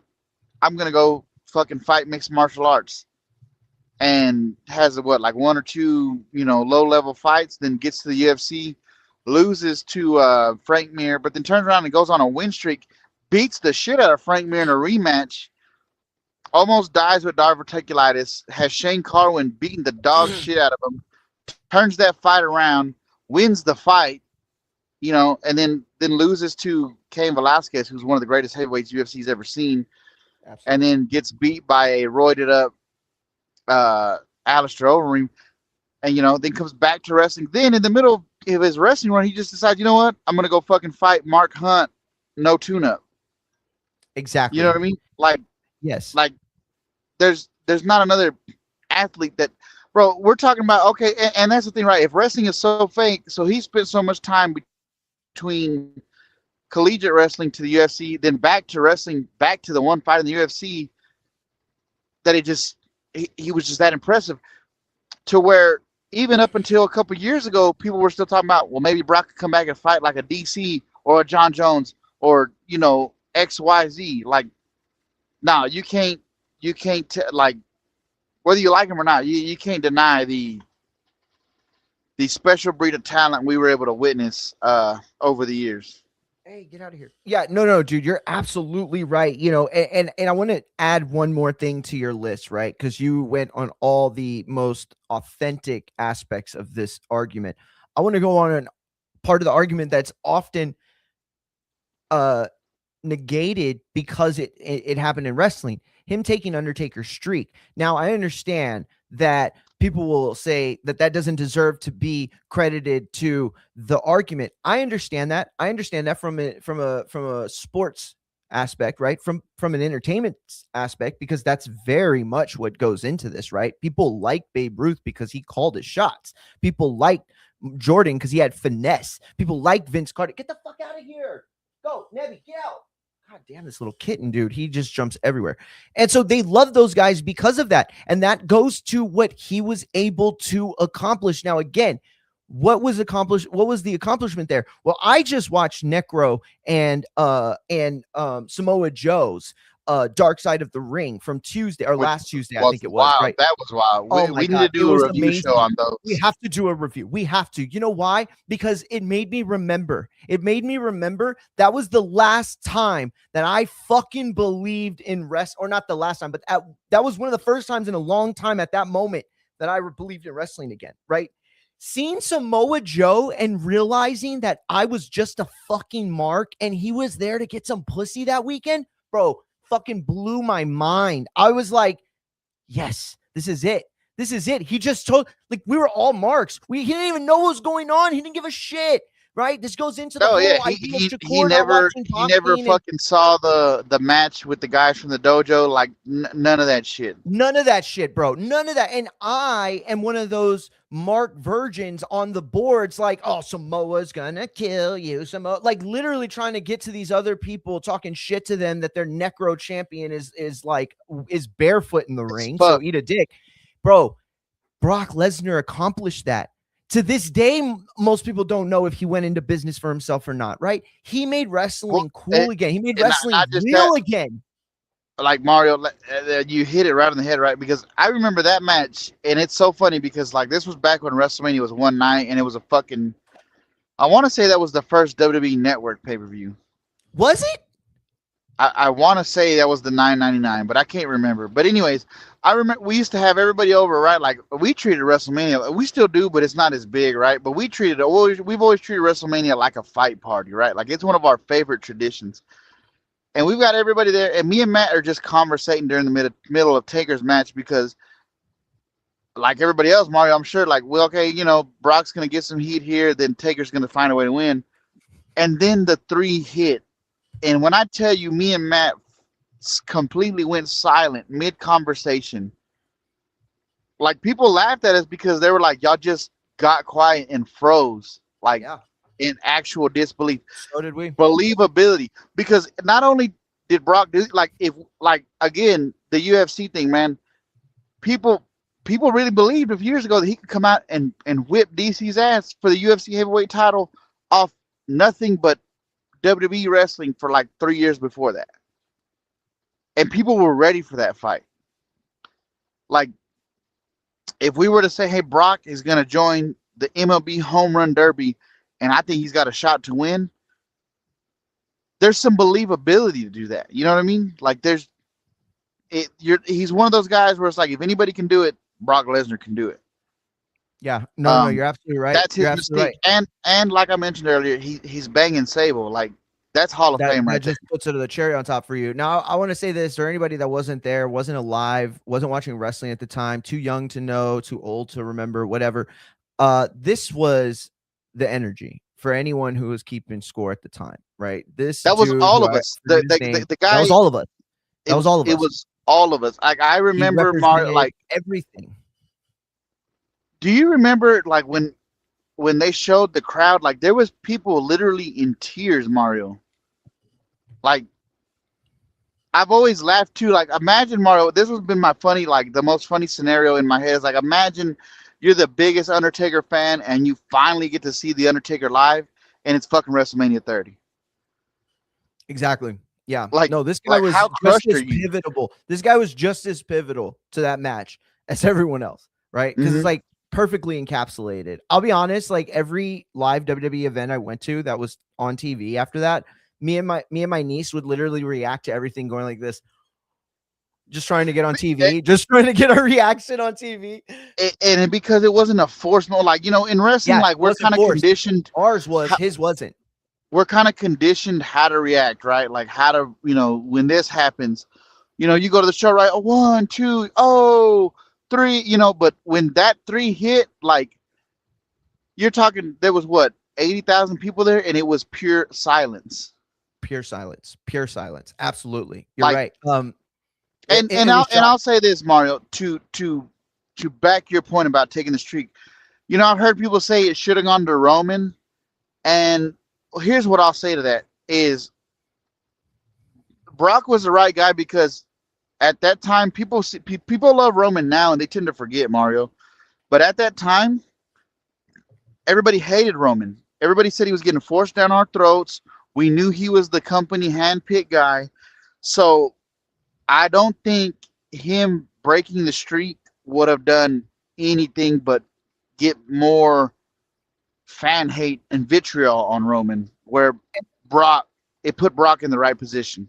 It put him in the right position for Roman years down the road to be the one to conquer him. You have to have somebody. And so you're absolutely right. Do y'all think that Roman would have gotten over as believable if instead of Brock Lesnar that night, he beat Undertaker at like age 58 or whatever the fuck he was? Like, no, come on. Let's be honest. Brock Lesnar was that guy. He was young enough to be that guy. And that's why the Undertaker did it. I didn't understand it at the time. Because imagine, Mario, that it's in that night, it's Roman, not Brock. I think there's not stunned silence in the crowd. I think people start leaving. I think people fucking lose their shit. Hell yeah. There was no other way to get that perfect and personally, I wish the streak never would have been broken. But if you were going to break it, that was the only way to do it. Exactly. And shout out to Alex. He said, and even worse part is Brock said breaking the streak only meant more money for him. He didn't really care about breaking it. And that's been the narrative about him. It's been like this prize fighter because he fights for the prize. And listen, the last thing I want to say about this conversation as it regards is Brock Lesnar the premier combat sport athlete of our generation. Listen, I have never competed at the level of wrestling, BJJ, boxing, MMA as Brock. I've tried all those things. So I, to a very small degree, understand how difficult they are. For Brock Lesnar to be able to do it at the level he was able to do it, he certainly is, I think, the premier combat sports. You don't have to talk about an era. He is the guy that was able to go from place to place and dominate at the highest level. However, I do want to make it very, very specific, right? He is a monster athlete. He is a guy who went in there with a certain amount of God-given genetic. Not to say he doesn't work hard, not to say that he didn't earn every aspect of his monstrous physique. That said, he was always that guy. He was always a great athlete that could be on that level. Jordan didn't even make his high school team as a freshman or sophomore, right? He got cut from JV. And so all I'm trying to say is this: when you have this conversation, you can say Brock Lesnar is the greatest of all time and compare him to the Jordans of the world, the LeBrons of the world, the Mike Trouts of the world, the guys that dominated their respective sport. That said, you have to also understand that we're talking about skill sets, right? Versus what Brock Lesnar did was use his ability and transport it from sport to sport. Whereas the ability to dunk like Jordan or shoot threes or play defense does not even remotely translate to hitting a baseball or picking up on a curve or hitting a fastball that goes from like a guy topping out 88, 90 to like 96, 98. Like that exactly. is extremely difficult. That goes well beyond athletics, right? Because like, and to bring back the Jordan thing, right? Like Jordan, I feel like was not very great, not very good at minor league baseball. But then you have Tim Tebow, who was like really close to getting called up by the Mets, like, you know, and But people don't understand. Was that not a PR stunt, or was he actually good enough He to was almost playing made for like years. No, he was playing for like I think 2 seasons, and people he don't had a decent understand too. average? I knew that. And people don't understand too, like depending on where you're at in the minors, like Mario, a lot of people don't realize it's not like the G League, right? The minors is like a lot of them are like the top, because in NBA, right? If you're a top NBA draft pick, you're not going to the G League, right? But in baseball, you could be the number 1 pick, you're not going straight to the Yankees. You know what I mean? It could Like, be half a decade before you even make it so up. you're talking about these, and this is not a shot at Jordan either, but it just shows you like the impressiveness of a Tebow. Also, like you're playing the best prospects who are trying to get to the show. Absolutely. Well said. Well said. Listen, so moving on to the next match, Cody Rhodes, CM Punk. Mex, what is your pick, and who are you? How are you going to book this one? I'm going with Punk, and I think we're gonna get a Punk heel turn here. Love it. Love it. Everything says it should be Cody, which is why I think they're gonna go the Punk route. They seem to really want to stamp Cody as like the new perpetual babyface. Yeah, so, I agree. I agree. Absolutely, they are. Shout out to Matt. He said, "Who do y'all think would be a better batting? Who would have a better batting average in 10 attempts, Jordan or Tim Tebow?" I actually think Tim Tebow would have the better average. Not just because he seemed to be able to handle himself better at that level, but also because, to be fair, Jordan, he did well early. And what minor league pitchers were realizing is that they were getting lit up in the media when they were part of the, stat line of the guys that were giving up hits and RBIs and singles and stolen bases. Jordan had a couple of those in the minors. And so it became a thing where they stopped pitching to him, and then they just started throwing him because that's the other part about it, right? It used to be a player makes his way at the minors before they say that he's ready for the pros. That's like not the case anymore. Now they'll move up a guy very, very quickly only to test him at majors and then drop him back down. Some of the best players we've had and best prospects over the last decade are guys that have come up and down, right? George You look Springer. at George Springer, you look at Nolan Gorman, he's been up. Brandon Lowe's been up multiple times. Now he's like one of the premier power hitting second basemen. And so all I'm saying is that it works very different at that level. And so I think when you're a guy like Jordan, who is like very high profile, they don't want to give you hits. Well, So and not just that, they're going to go at you. Not just that, but early on, Mario, if you remember, a lot of those guys were starstruck, so they were like, trying not to make them look bad until the bad press started going their way, and then then they started turning it on them a little bit. Absolutely right. Alex said, may I say, Brock is an above average promo cutter. A myth is saying he can't talk. He can verbally spar with most performers. Heyman magnified when Brock would speak. I will say that his face run when he was doing a lot of his own promos is probably one of my favorite Lesnar runs of all time. It's not that I think he's a great promo cutter. I think he is a great entertainer and performer. I think he reads the crowd really well. I think he understands to a degree what they expect from him and how to manipulate them. Not in a bad way, but like in an entertaining kind of way. No, and the thing is, right, is people got to understand too, like, because Jim Cornette and all them guys from OVW constantly talk about that about Brock, is like, he's an athlete from real sports, so he took all of that training and coaching seriously.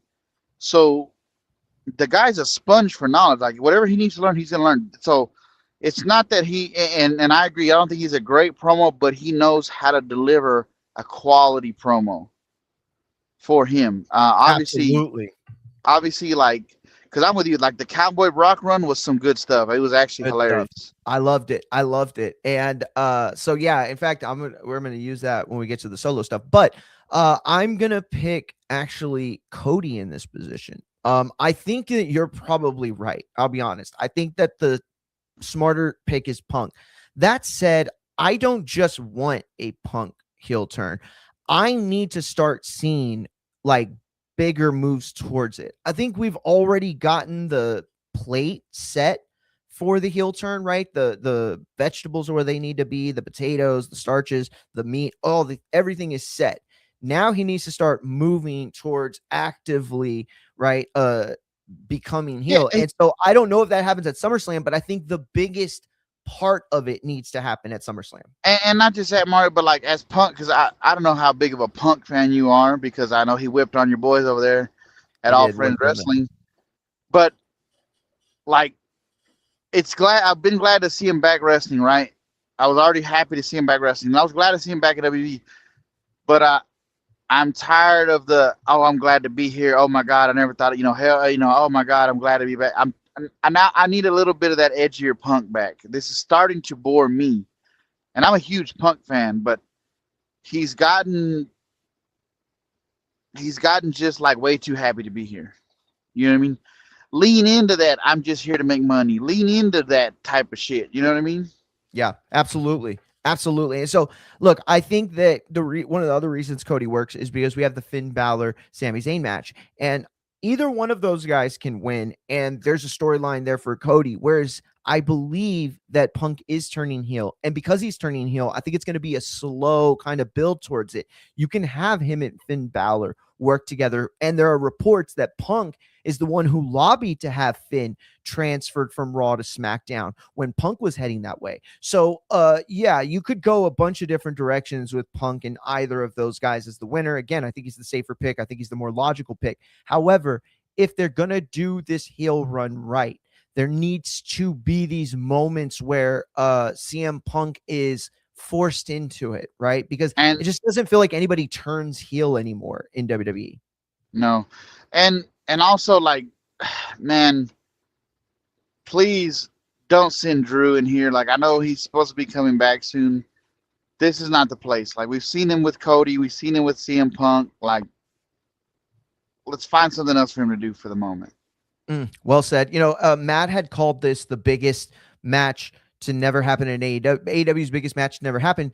And I always thought he was right about it. I always thought it was an astute point. That said, we're here now, and I wonder if they waited too long. I do. I wonder because I Oh, started to have like 100%. There's this no steam for this. This should be exactly. bigger than it is. It really should. It really, really should. So yeah, but we seem to be on the same side here. Let's see if maybe this next one splits us. Liv Morgan versus Io Sky for the Raw World title. Now, if you remember, Io Sky won the Queen of the Ring tournament against Liv Morgan to qualify for a match against Liv Morgan for the title. Now, Mex, who do you see getting over in this match? I'm gonna go with Liv. I think Liv was going to continue to carry the title just a little bit longer. Yeah. Yeah. I, Io Sky is popular, but I don't know. I feel like they're going to kind of give her a little bit of a break right now, and Liv is kind of losing momentum as well. Honestly, everybody on the show has kind of lost momentum. Bro, so true. So but true. I think you're gonna hang on to the title. I initially thought it was gonna be Raquel. So did I. I think they're gonna have Liv hang on to the title till Roxanne finds her way into that match for Mania. Yeah, I think that everything you said is true. Everything you said is true, and it's disappointing because Io Sky and Rhea Ripley were telling like some of the best stories of last year, right? And then Liv was like one of the most like anticipated returns. This just feels so flat, and I don't want to song blame. Is god awful. It's trash. I don't want to blame Stephanie Vaquer. I don't want to blame Liv Morgan. Injuries happen, but man, did their feud really sap the energy out of the entire women's division on Raw. And it started off so well. That was the weird thing. The most disappointing part is it started off so well, but then you look at where they went this week with Raquel winning the IC title. I actually got a couple people who messaged me. By the way, I cover Raw and SmackDown weekly on FightsATW.com. They read my article, right? And these are people that I know that are from where I'm from, which Raquel's from where I'm from. In fact, me and Raquel went to the same college. I mean, I went like 10 years before she ever enrolled, but so there's this hometown feeling to her for a lot of the people that I know, and they were disappointed. They were saying, Mario, you didn't make a big enough deal about this. You didn't write more about her story and where she came from. You have to highlight Hispanic women that are from your area when you blah blah. And I'm like, guys, she was a fucking heel. She was a heel. She's Liv's bitch in the storyline. Like, so that's what I was just fixing to say. They tried to make it a big moment, and it's not a big moment because like guys like us, she's supposed to turn on Liv. And exactly. I don't I hear everybody saying they're trying to do the Shawn and Diesel thing. I was seeing it for a while, but now I'm not seeing it. I think they're gonna pivot to Roxanne. Absolutely correct. Absolutely correct. I think you're absolutely right. And that was the other thing. If you wanted that IC title change to mean something, you're right. And you know why you're right is because you've been watching wrestling long enough that you understand how stories are told to a degree. I'm okay with shaking up stories, but do it with a purpose. Do it with a plan. Don't do it just to do it. And that's kind of where we are now. It's like, yeah, he hasn't defended the title once since winning it at Mania, dude. This is incredibly insane of a booking. I'm picking Sky for the simple reason that I think that they have plans for Liv. I do. Need the title for her. That said, this is going to go down if she loses, and this is why I think you probably are right in this pick. If she loses, this is going to go down as one of the worst title reigns in the history of the women's division. Worst. And I mean, that's not the kind of clout you want to give Liv heading into the second biggest PLE of the year. Yeah. I'm not gonna lie. I'm not excited for this match. I'm gonna watch it, but it's one of those ones where I feel like I know what's gonna happen. Yeah. So do I. Any chance you think Raquel could give the turn here? I mean, I know you picked Liv, but do you think we could see a post-match thing? Or if Sky does win? I don't, just like I said, simply because and I'm a Raquel Rodriguez fan. And I hate to not be happy for her to finally get a singles title, but dude, when they put that IC title on her, I would just, like I said, I felt like a lot of wind came out of her sails. Big I time. really do. Yo, shout out to Matt. He said, it's rumored that Liv is hurt again, and that's why EO is here. I hadn't heard that at all up until, damn, I listened to somebody's predictions, or I listened to 2 show prediction podcasts today. One was the OG Van wrestling one, and the other one was, I think, Wrestle Talk. And one of them mentioned Liv possibly being injured, but I thought that was a joke. I didn't know if that was a rumor. I didn't think it was, but he's saying that it is. That's why EO flipped to Raw instead of winning Rhea's belt. And see, that's another aspect of this. Like, you got the women's match that we'll talk about here in just a bit. And they still went ahead with this one the way they did. I don't know. It's weird. It's very weird. But you're picking Liv. I'm picking Sky. We'll see who ends up winning that mid-card match. Gunther versus Nick Aldis. Who are you picking? You know, I've been back and forth. Because it seems like, from what I understood, what they clarified was, and correct me if I'm wrong, Mark, but they kind of clarified on SmackDown that after the match, Aldis is going back to general manager. The way that I read it, or the way that it came across to me, was the moment he signed that dotted line, he relinquished his power from SmackDown. So it's not to say that he can't get it back. It is to say, though, what I'm talking about is that later on in the show, though, I was reading that, and because I didn't watch it, but I was reading that Wade Barrett clarified that after the match he will resume, like he only relinquished the duties till after the match. Got you. Okay, yeah. Because if that's the case, then I don't. It's a no-win for Aldis. I know, big time. Because like, if you're just gonna go back to being general manager, then I don't even want you to be competitive with Gunther. Yeah, exactly. This should be a situation where he squashes. He beats the shit out of you. Yeah. And you know, the problem for me with this is like the 3rd time they've put Gunther in this situation where he's wrestling a suit. But this is the worst of it, because at least in all those other situations, you know, the guy had wrestled sometime within the last year. Nick Aldis has not wrestled since 2023. I wrote that in my article. And from what I understand, they have like not even acknowledged that he was a great wrestler. Like, not at all. And that was the thing, is like his NWA. You've talked about this on the show many times, and we've had this discussion. You know, that last run he had before jumping ship to WWE. I mean, TNA, fucking NWA, dude, he was doing some legit work. And so if this is him coming back as a wrestler, either way, I think Gunther has to win. How do you not lose?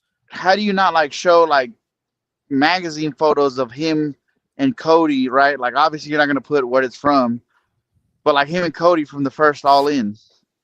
Oh yeah. Like just, you know how they used to do like pictures from PWI. Yeah. And it would be like, but how do you not do that? Like, because if you're not a it's the thing people complain about with AEW a lot, right? They don't tell a backstory. They don't give you any information on the person. That's what WWE's doing. If you don't know anything about Nick Aldis, you don't know that he's a former champion wrestler and can actually go. And legit, yes. You know what I mean? He just a really swole GM. It's like, what the fuck? Would Teddy Long be able to beat, you know, Chris Benoit? No. Yeah, exactly. Yeah, I'm gonna pick Gunther for those reasons. Yeah, I think and Alex is saying Gunther by choke. He's saying, did you guys see Aldis crying on the Van Fleet interview? Did they just have an interview? Because didn't Nick Aldis have an interview like 3 months ago with him or something? Yeah, I thought he was just on there. So did I. And I didn't see the whole thing, but I've seen a lot of it. I don't remember seeing a part where he cries. I remember them asking, does he still want to wrestle? But Alex, was that a new interview? Matt said, if Mickie James doesn't pop up, I'll be heavily disappointed. And then he said, just show his TNA footage. Yeah, show something. Give the fans that have no like understanding or reference point. Just tell us who he is. Just tell it exactly. And that's it. You don't need to go into this big old thing. But yeah, so both going with Gunther. I do hope that here's what the last booking I'm going to say for it. I think Gunther should destroy him, right? That's the only thing that would make sense as far as Gunther's time wrestling and Nick Aldis' time not. That said, I would love to see Drew McIntyre be part of this match only because it was him and Nick Aldis that I really wanted to see Yeah, wrestle in the yeah, first I place. can That see was that the storyline they happening, were but telling. you know, we talk about like just lost momentum. God damn, Gunther's got to have the most lost momentum coming off of the year he just had. Got to, Like, has to have it. You're like what absolutely are we right. like? What are we fucking doing? The guy retired John Cena, now he's fucking wrestling the GM. Like, what the Crazy fuck? work, dude. Crazy work. Listen, the last match on the night, I think right? It's the last match. No. There's the Fatal Influence. But to me, the last meaningful match, the Bloodline, Jey Uso, Jimmy Uso, Jacob Fatu are taking on the Frankenstein team of LA Knight, Solo Sikoa, Royce Keys, and it's funny because it was just put to me this way: LA Knight represents the big time face that's been there. Solo Sikoa represents the adamant heel. Royce Keys is a guy who's honestly kind of just been a nothing character so far. I guess you could say he's a face, but I don't really know where he stands with anything. So it's like, I don't know. It's a very weird team. Well, I will say this, I Max, think it's I love it. I love what we're seeing from him so far. yeah. I think this is Alex said it's designed a to new get. interview. I think this is designed to get Royce Keys some shine, because he really hasn't done much. I know he came out and said, "I've been working all these dark matches," and it's like, yeah, that's great, bro, but nobody's fucking seen you. Nobody's watching him. Nobody's You watching him. know, Yeah, you know, absolutely. same as when you were doing all those AEW dark, or elevation matches. Like, we didn't fucking see those. Um, but I think this is gonna be a match to shine them up. I've got the bloodline going over, Mario, and I think that that Solo has it will be rejoining the family. Ooh, I Uh, like that. and best of luck to your future endeavors to the Tongans with whatever's left Oh of them. shit! Really? Yeah, I think this is I think they've laid the trap for Solo to come back home. I especially like if we're talking like what you said about rumors about The Rock, which God I hope not, but Moana did flop, so you never know. Mm. Um, I think like they're setting up for like a This is going to be the NWO elite of this era. We're fixing Ooh, to I jump like the that. shark I really like that. bad. I You know like what that. I'm That's saying? actually not something that I hate. You had said something. We were talking about this because this has been building for like 2 months now, right? And not the whole thing, not the 6-man tag, but I mean like intertwining Royce Keys and Jacob Fatu's supposed friendship into the Usos and Fatu wanting or Roman wanting them to convince Solo to come back. LA Knight beefing with everyone in between. All these things have been intertwined over the last couple months and then brought here. But I will say this: I haven't liked any of it up until recently. Up until the last 2 weeks, really, maybe 3 weeks. And the difference for me has been one Solo Sokoa. I Yeah. am He, into this face run he is on. Bro, he eviscerated Jay. He's like, what are you going to do? You're going to yeet me?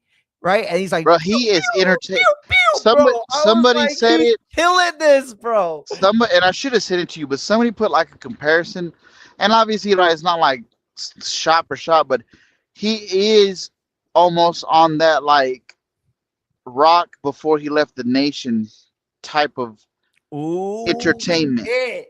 That's fucking good. Not as Yeah, good as The Rock, obviously, but that same kind of that role. same energy, that That same same energy. Yes. It's like making a fool of the continuity that's been building up to this point, like being the guy to poke holes in it, right? That was what The Rock was really good at. And a Mhm. lot of people thought he was a dick a lot of times. Like, remember with Jericho coming in, he fucking killed Jericho. Booker T, he fucking destroyed. Like all these Look, WCW he guys came in buried and Rock fucking Juventud eviscerated. Guerrera. Like, you fucking Buried wrestled some guy named Juventud. Oh my god, I forgot all about that. Yeah, and then Juventud went and did the fucking people's elf.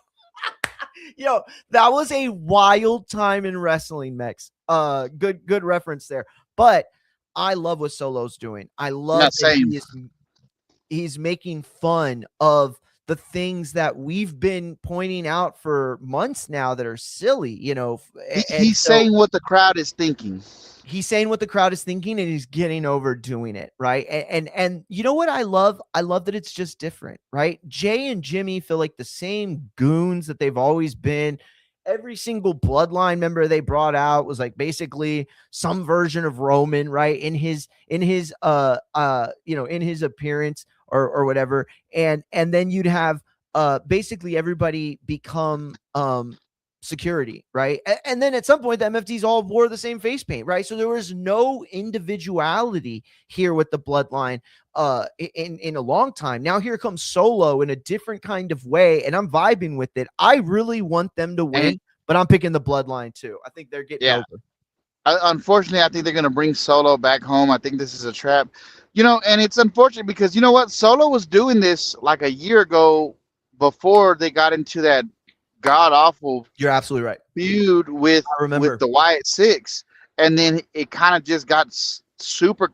So good recovery for Solo, but unfortunately, I think they're bringing him back into the bloodline. I think we're getting ready for a super bloodline. Excellent point. I'm so glad you referenced that because it would have made me so mad to get off the show and think about it later. You're absolutely right. We saw this little part of Solo that he was demonstrating right at that level, and you're so right. It was getting over until they didn't bury him. Obviously, they thought it was going to be a huge, thing that was going to happen with the fans. But at some point, nobody cared anymore about the Wyatt Six shit. You know what I mean? And so, like, you're absolutely right. Great, the way you have your finger on the pulse. Let me ask you this one last thing about the match. I booked this for fightsatw.com. This is on my official prediction thing. I am going to assume that Tala Tonga and Tama Tonga come out and essentially align with the bloodline. If Solo is going to go back, I think it's only going to be when he's on the island of irrelevancy on his own, and they try to bring him in kind of in the same way Jacob, right? Reluctantly so. So what do you think of them getting involved? What do you think of their part? Is it just played out too much, or what do you think? Yeah, I'm not gonna lie, man. I think, and I like Tama Tonga, but like I said, man, I just think I wouldn't be vested too much in my 401k plan with the WWE right now. You know what I'm saying? I don't know. I don't know how much longer they're destined. You like what I did there with the Destiny? I did. How much longer their Destiny will be in World Wrestling Entertainment? Well said. Well said. Listen, I want to ask you a final match, Fatal Influence versus the Bellas and Paige. Who wins? Who wins this very WrestlePalooza match? Yeah, I'm gonna just stick with the Bellas and Paige. I'm not gonna lie, Mario. I'm absolutely not interested. So, yeah, me neither. I think Fatal Influence wins, and I'm really only picking them because I do kind of hope that the Bellas turn on Paige, and then we could get an AJ Lee and Paige reunion. It's not like I think anybody else cares, but I very much care. You know what? No, you know what? I'm gonna switch to that just for that reason as well. So I'll tag in with you there. So that was the last one, and I'm glad because Alex just gave us a very good little mid night one, night two topic here. He said, oh wait, no, right here. Mario, can I say Grayson Waller's getting way too much praise for his promo on NXT? Mex, before I give my reaction, did you see it? And what do you make of the pipe bomb they're calling it? So Matt and Alex are mid, since this is a mid show topic switch.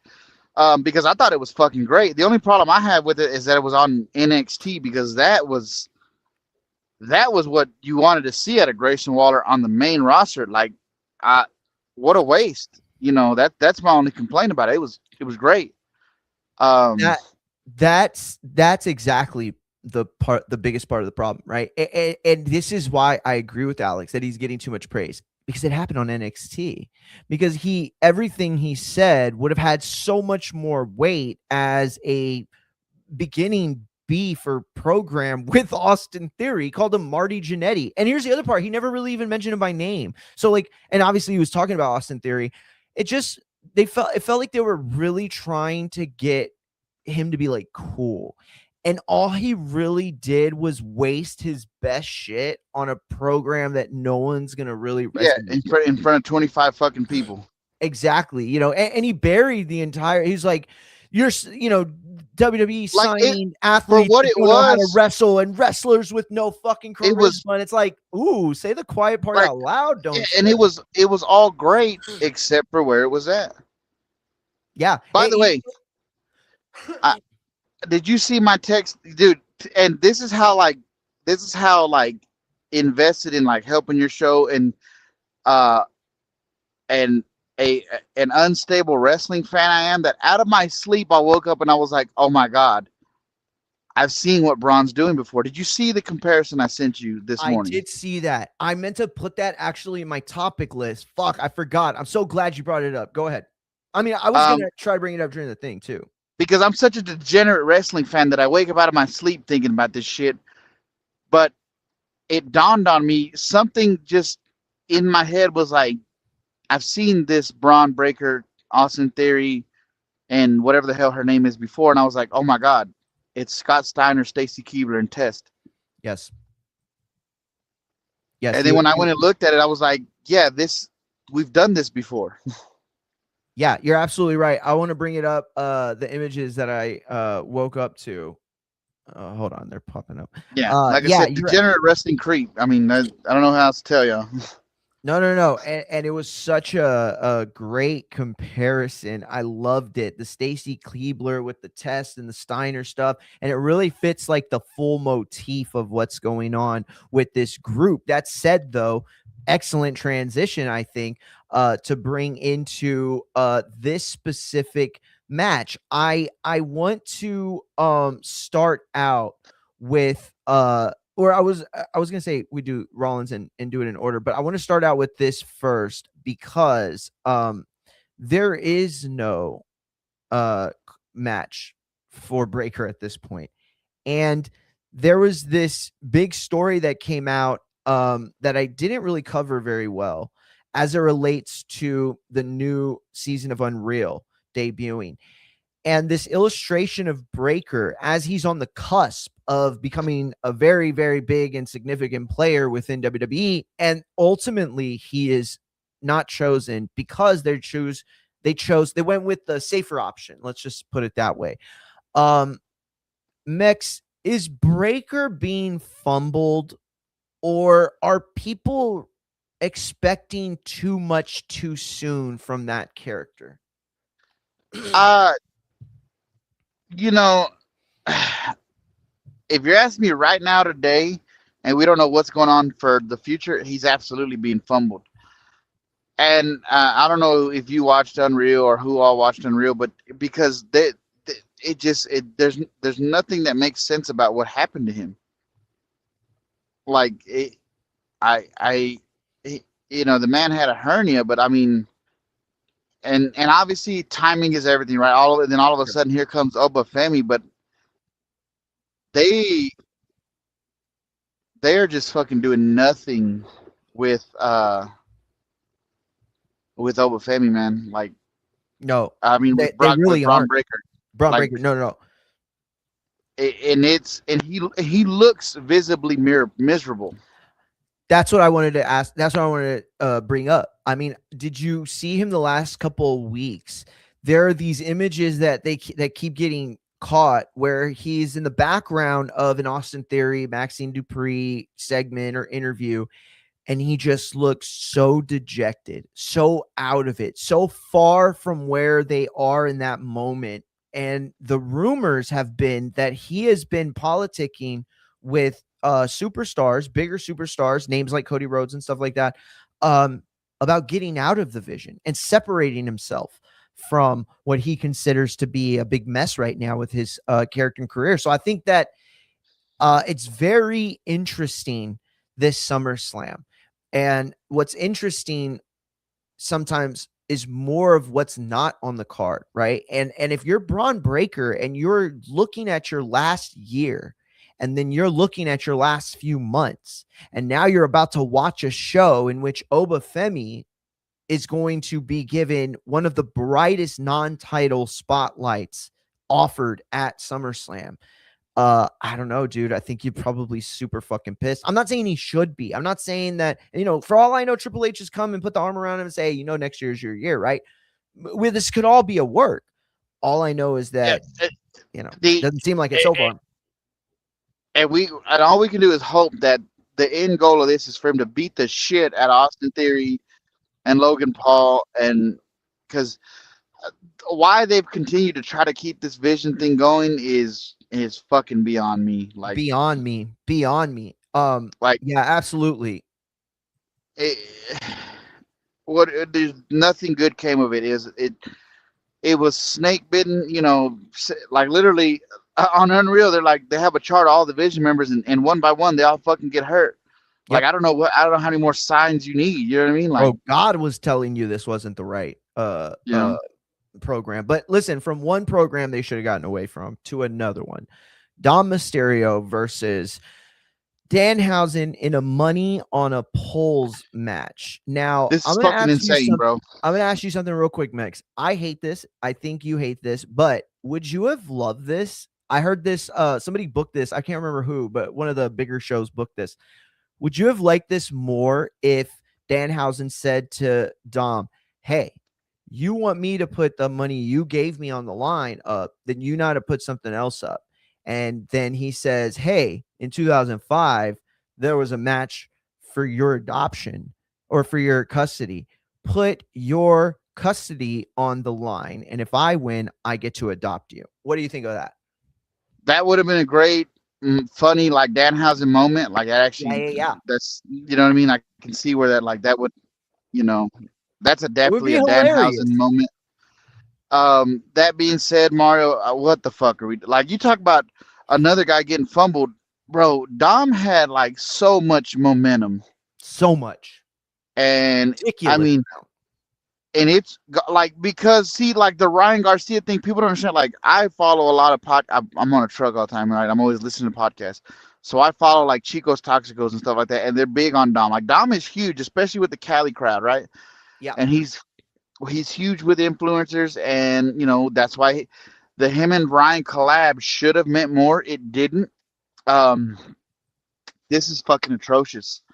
Um, I don't know. Dom is in trouble right now. There's no nice way to put it.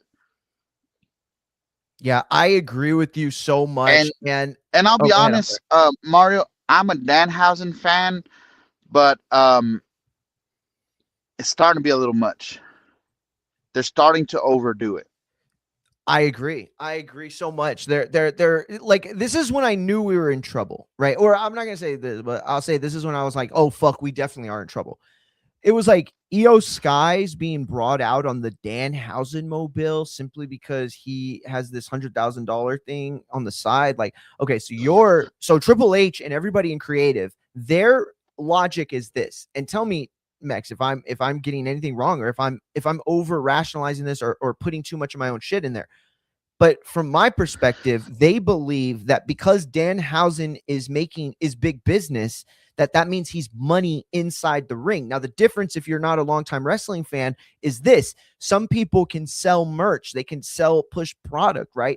But that doesn't mean that if you put them in a program with another wrestler, that it's going to be the same sort of big money that they are talking about, right? There was this old adage that Honky Tonk Man said whenever he said that Vince promised him his big push, and he said, "I would rather lose in the main event to Hogan than win on the opener to like Virgil." I don't think he used the name, but it was basically that kind of sentiment. And that's where we are with this. It's like, bro, Dom was wrestling John Cena at Survivor Series last year to win. He was carrying two belts in two different promotions, and now you're going to put him against Danhausen. And what's the payoff? Because if Danhausen wins, oh boy, do you hurt Dominic Mysterio's momentum a bit. But if he wins, who gives a fuck? Exactly. Like there's nothing for Dom out of this. Like, it seems like all the work we did the last year, Mario, they just went and undid. Like, exactly. Like they were building towards the future, building towards the new stars, and then now they're hitting the panic button. the huge panic button. And it's like, for what reason? I don't get it. Like, they're sending Danhausen out on the streets of Minneapolis, if you haven't heard this, in an ice cream truck. So the WWE has their, ice cream product or whatever. So Danhausen's going to be driving around the Twin Cities, passing out ice cream in his own personalized Danhausen ice cream truck. Like, I understand the business of it, right? But that should be a separate thing from storyline. And when you try to interject the two of them in an effort to drive the outside money into the ring, it just never really succeeds, I don't think. And so, like, you bring Ryan Garcia out of probably desperation. And I didn't hate the Ryan Garcia thing. I didn't. I'll be honest. It does bother me a little bit that the fans that are like super pissed about it, right? Okay, so like there's this weird thing where it's like, you were Hogan, you said the N-word, so you're gone, right? But you're Ryan Garcia, they bring you in and you're just cool. Like, I'm not even saying I care in terms of like the morality of it. I care in terms of the, like, what are the rules now? Like, what are we doing? And it's like, how much did you think Ryan Garcia was going to add to this? But Or I don't even give a was shit it about more that part about of it. them just using him to promote the Zuffa fight, right? So So what here's is the problem. But they didn't even like. I was watching it while you were on the air. I don't even remember them mentioning shit about the Conor. And why not have Conor been the I don't think they actual did. Zuffa guy?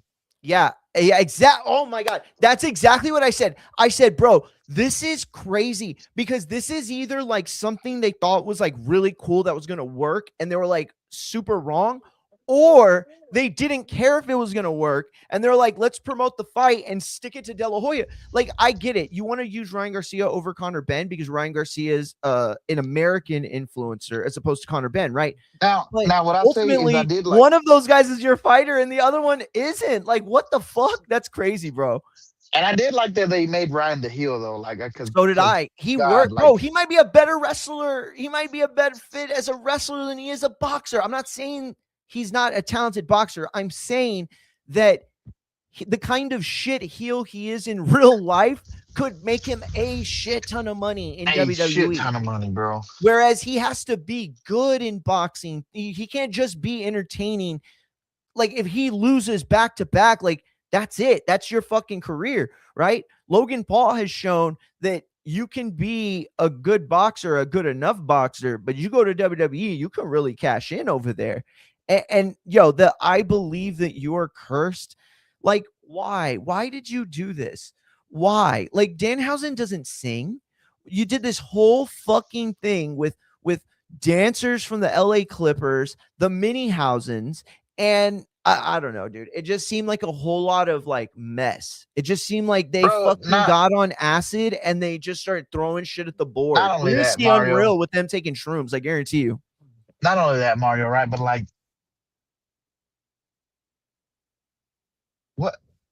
what the fuck is like, Joe Henry? Why did you leave TNA? Like, seriously.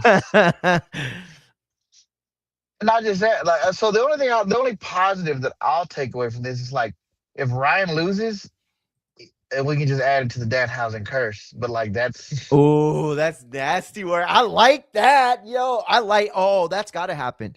We got to get that curse. We have to. Yeah. So just mark that here. If Ryan loses, it's Danhausen's fault.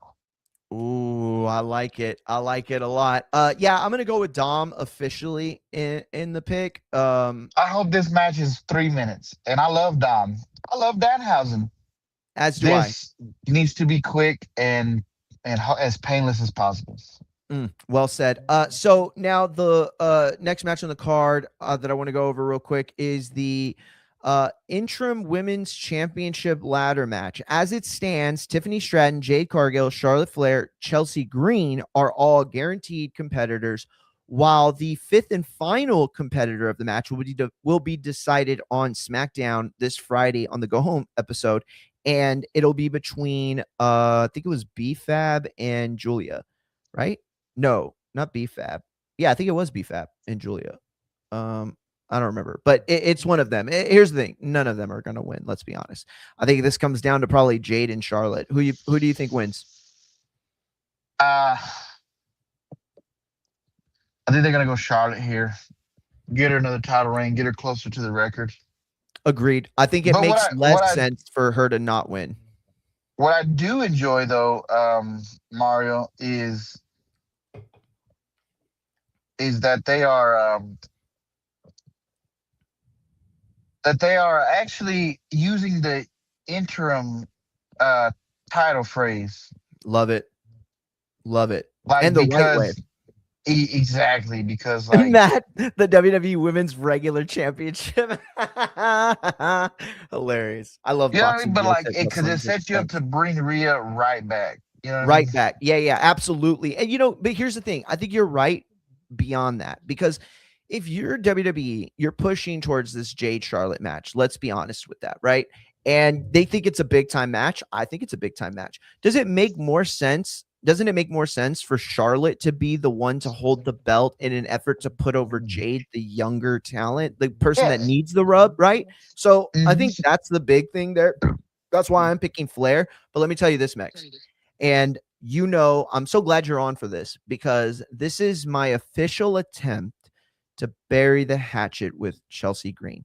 Now, for those that don't know, about a year and a half ago, I got into a Twitter beef with Chelsea Green. Completely my fault. I typed some things very late on X one night, also high, and I miscommunicated what my problems were with her and Dewdrop's place in WWE. I made it seem like very like incel-y, which I didn't mean it at all. I'm just a big fan of Dewdrop. I thought she was doing incredible work. That was really my only point. But Chelsea did not like what I said. She ripped me a new one, and then all of her fans came at me on X, and I'm pretty sure that was like very close to like when my channel got banned. Not saying they're related. I'm just saying she was very pissed off. So that said, I'm going to bury the hatchet Well, because them libs will eat their own. 100%. At the end of the day, this is what I am going to say, though. Okay. I do think that Chelsea Green makes a better win. I think she makes a better moment. First of all, she had this fear of heights on ladder matches, right? About a year or two ago. Hilarious stuff that she was doing to overconquer it. I just think that at the end of the night, right, after both nights of SummerSlam are over, we will be talking more about Chelsea's win than we would anyone else that wins on that night. What do you think? Yay or nay?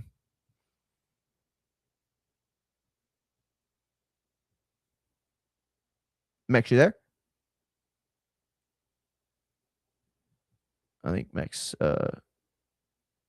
might have his thing might have dropped. I don't see his thing moving, so the mic might have fucked up.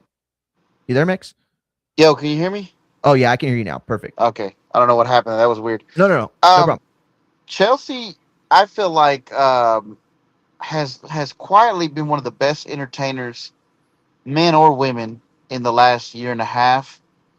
Um, and yeah, I think I would go there. Like I said, I'm picking Charlotte kind of for the same reasons you are, though. They can cash in on so many things with it from her. But I think Chelsea winning would be a huge moment. I just think that this is not the time. I think it'll happen eventually, Mario. I just don't feel like this is the time. His mother does bad podcasting. Yo, and then Alex said not Dewdrop. Stop saying Dewdrop. Piper Niven. Sorry, you're absolutely right. Yeah, I think that there's nothing wrong with what you said. I think you're absolutely right. On a roster that has become stale over the last several months, Chelsea Green has been one of the consistent bright spots. And so I don't know. I don't know if it does better money. I'm not saying that she becomes this big star. What I am saying is that that's something that's been built towards.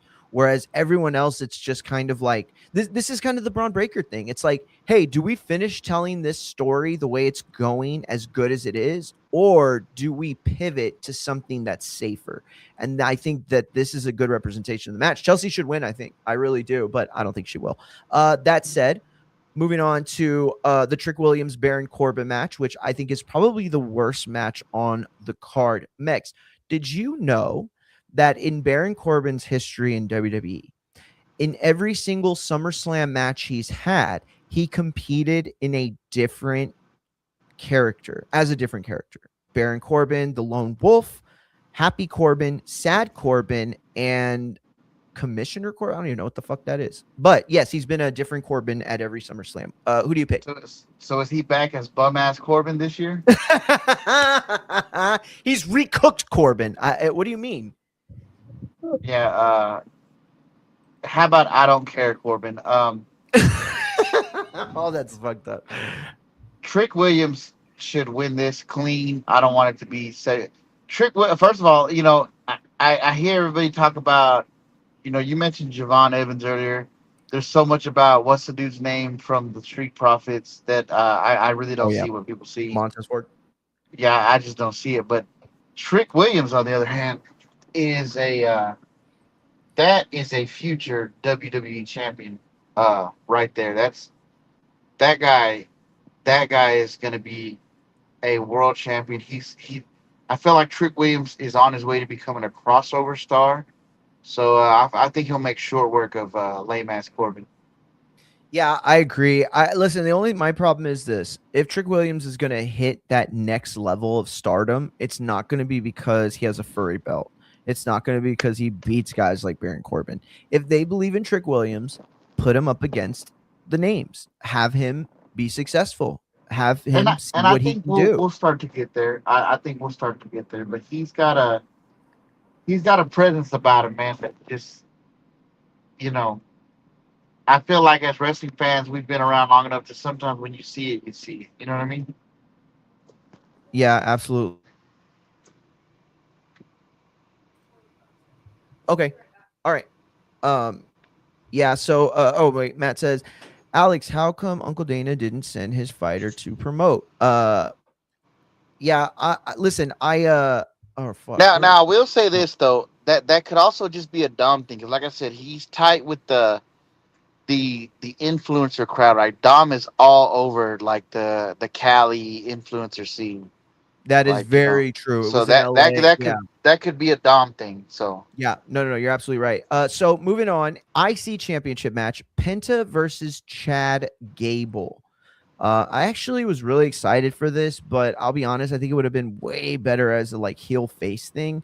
I don't know how that would have worked. You probably would have had to gotten the belt off of Penta. But what do you think booking this match? How does it go, champ?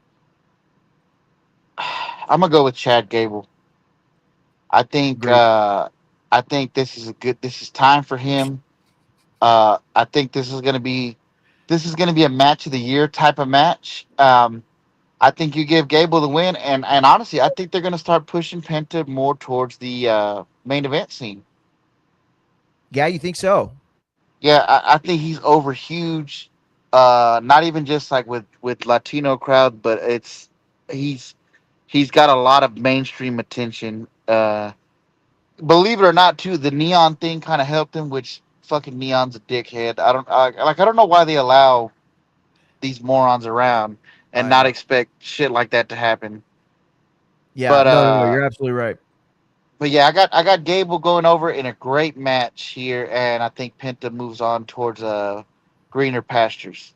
Yeah, I agree. I think you could be right about Penta. He's definitely been one of the few bright spots on the mid card that's really raised his profile. But that said, it's definitely Chad Gable time. That's what Matt said in the chat, and there's a lot behind this, right? They've been showing the IC title program that he had with Gunther a few years ago, and it's kind of like paying that off now all this time later. Gable's coming off of one of the most historic character arcs in WWE history, and so it's definitely his time. I will say this, it'll be so messed up if his family's not there, because they were there the night he lost his mask and got beat up. Yeah, so, no shit. They got to be there, dude. I'd be so mad. So then moving on to the final, no, one more match before the main event. Undisputed WWE Championship #1 contender match, Sami Zayn versus Finn Balor. Who gets over? Finn Balor. Look, Sammy had his little scratch ass in the sun, but like Finn, man, he's never really gotten really back to that point since since he got hurt when he was the inaugural Universal Champion. I mean, it's kind of like we're at a point with Finn Balor, Mario, where it's like either you're gonna do something with him or like or cut bait. You know what I mean? Well said. Because you're kind of just wasting this guy at this point. And Finn Balor is phenomenal.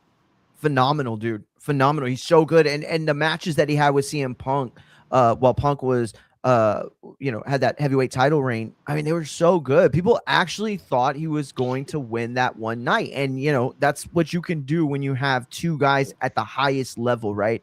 I'll say this though. If it's a situation for me here where Sami Zayn, oops, I forgot I was doing this.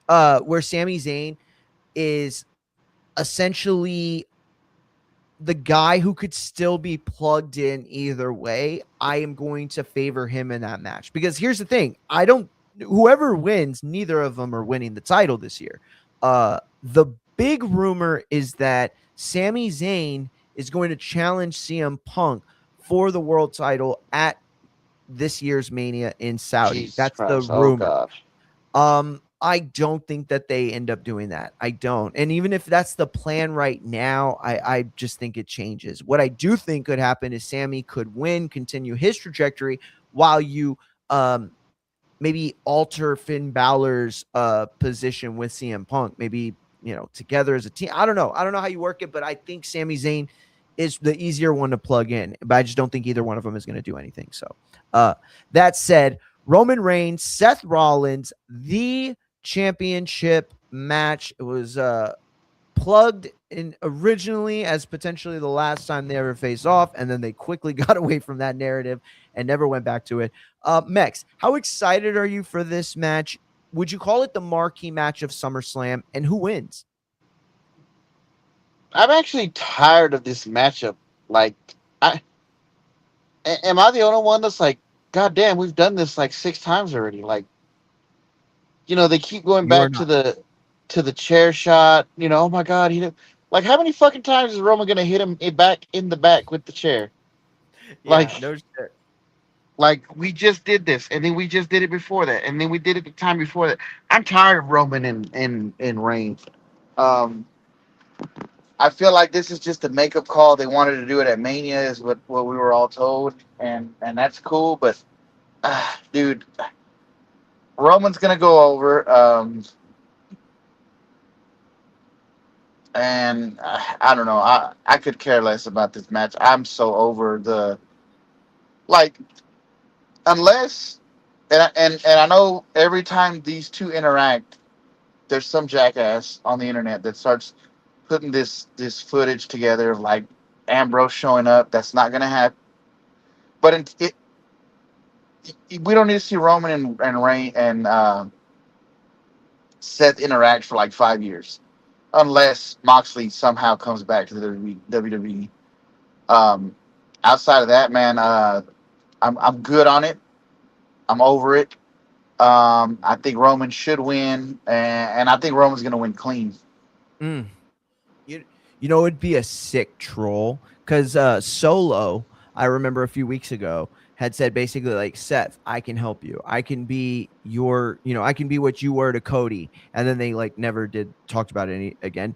This would be dope if they're Seth and Roman are both like down, right? And then the Shield music hits and it's Solo that comes out from the stands dressed in the I would love Shield that. gear. I would I love that. would fucking pop so hard for that, dude. Or even it if would it's be like hilarious. Solo and the Tongans all together. Oh shit, as their own Shield? Oh, that would be sick. That would be But sick. Yeah. I mean, Mario, like I feel like we're just all kind of over this already.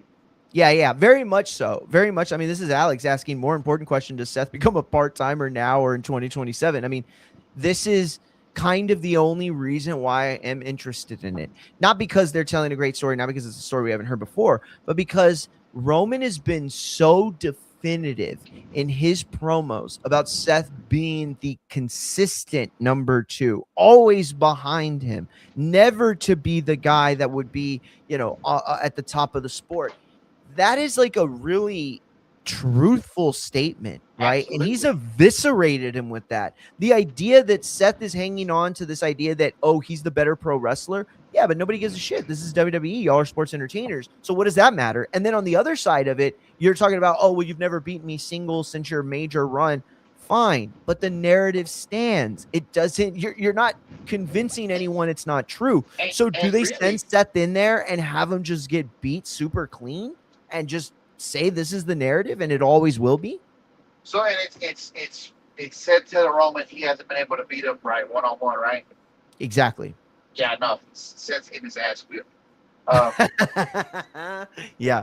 And realistically, like, man, Seth might be like number 3 of the Shield. Like, oof, you could for be what right, it's worth, bro. right? Like, Moxley's right. not just. And granted, like, you know, I'm sure if Seth went over to AEW to show Tony Khan his dick, he could do whatever he wanted to.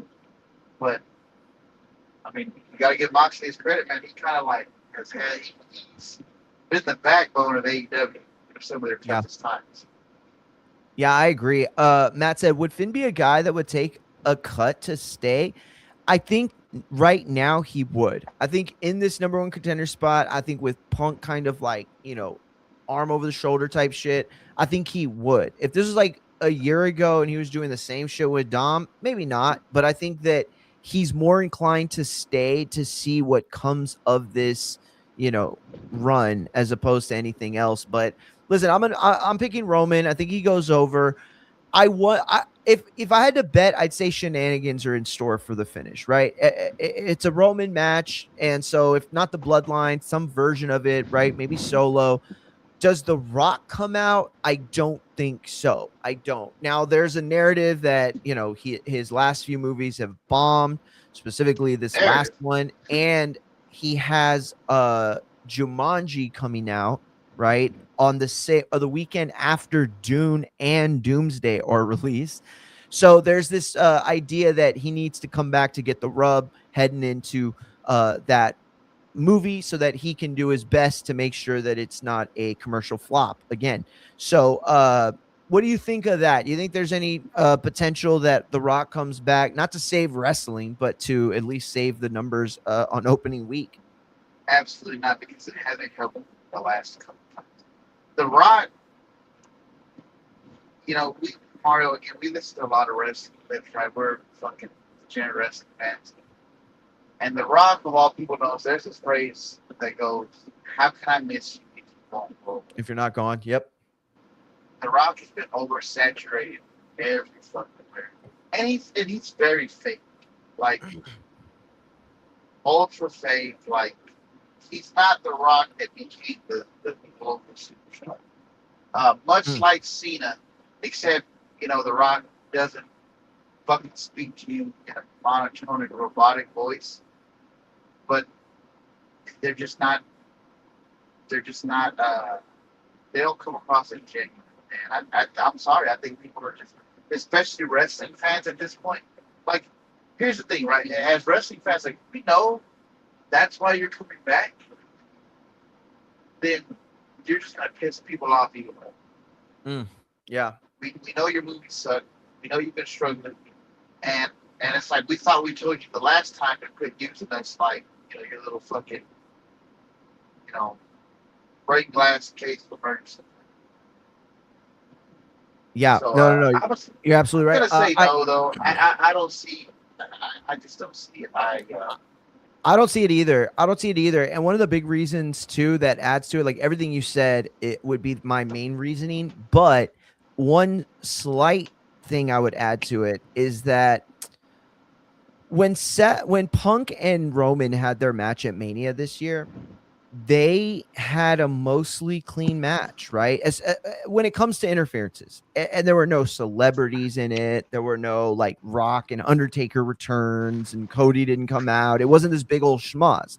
And what Roman and Punk proved on that night is that two guys at the top of their, you know, respected sport can go out there on any given night and it can fall on their shoulders alone, and they can still produce a meaningful match that we all care about, that we talk about, that we say is one of the best matches on the card, if not one of the best main events in a long time in WrestleMania. Yeah, they put on a do that classic. and prove it so that you don't need to over book the main event. So I'm not saying this is going to be a clean match.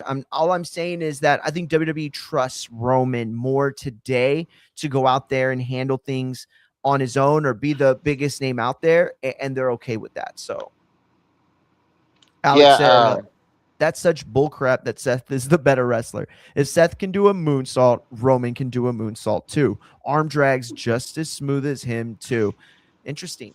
I will say see, this. but Roman Seth is doesn't need to do stuff like that though. That's the absolutely. difference. Yeah. He's the better performer. It's like you can see both of them hit a spear, but I only believe that the match is over after Roman hits his. You get what I'm saying? Like, Yeah, I only 100%. believe that, like, if Seth did a Superman punch and the match was over, I would be like, oh my God, that was bullshit. Like, that was so unreal. Like, but with Roman, Yeah. I fuck it feels authentic. Like, he does feel like the big dog, I mean, pause, but listen, Mex, before you got to go, and before we lose you for whatever reason, I need to have this conversation with you. I need Oh your yeah, this take is what on I've been this. waiting Okay. for. Now, I want to set you up real quick. We're going to transition into boxing just for a second, and we're going to talk about the Keyshawn Davis, Devin Haney purse bid that took place, and Keyshawn's team, Top Rank, came out, won the purse bid by a whopping like 5 million or something like that. I think it was like just over 8 is what they bid. I'll pull up the article here in just a bit. Now, the boxing world, as it does, has been just debating back and forth who got fleeced, who did the right thing, who did the wrong thing, like who's in a better position. As it stands, Devin Haney, they could have gone the flat rate route, right? We went the bidding route with the WBO belt, and now Keyshawn and Top Rank control the promotional the promotion if Devin Haney takes the fight. Some people are saying that Keyshawn overplayed his hand. Some people are saying that Jay Prince is the one that fucked things up for him. Some people are saying that Jay Prince has just pulled the master 4D chess move of all time, and that the Haneys are the ones with their back against the wall. Mex, you have known the Haneys for quite some time. Bill, you've seen him on air, you've interviewed him, all those things, right? You probably understand the continuity in this story better than most. In your opinion, what happened? Where are we now? And who is to blame and who should get credit for this current predicament? What happened is simple. Keyshawn Davis bet on himself and lost. He was offered 3 million. He went to purse bid. Um, See, because people don't realize that Devin Haney has a good working relationship with everybody. I guess you would say outside of Golden Boy now because of the Ryan stuff. Um, and Devin Haney, who we just saw last week, was signed to the zone.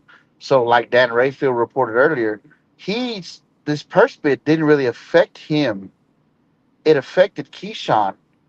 And Keyshawn Davis is the one who also came out and said 3 million wasn't enough. So now he's actually going to have to take less money, and and the Haneys have already agreed to their end, according to Bill and I believe Dan Rayfield. So the 48-hour notice is now, the ball is back on Keyshawn Davis's court, and I think Keyshawn is the one with his back against the wall because Devin and Bill claim, and this, like I said, I'll say claim because everything has to play out, that they're good with it. And the money is good because they have a guarantee from the zone. So my understanding is the zone will just whatever the purse bid didn't cover will cover. So Yeah, Devin's he's going to set. get paid more than what the purse bids Right. suggest. So financially Devin's set, and if him and Bill are saying that they've agreed to the bout, now it's going to come down to Keyshawn. If Keyshawn already says he was the one turning down, or Bill saying Keyshawn was some, they both kind of agreed that they turned down 3 million, stating as a not enough. Is 2 million going to be enough? Um, And if not, how bad does Keyshawn look if he? Because now, if Keyshawn doesn't agree to the 2 point, I think what is it like 2.1 million? Yeah. Then Keyshawn is going to walk away from this looking worse than everybody because Devin was ready to fight and offered you more than the purse bid for the fight. So I think actually Jay Prince and Keyshawn Davis and Shakur Stevenson are the ones with their backs against the wall as it stands today, July 30th, 2026.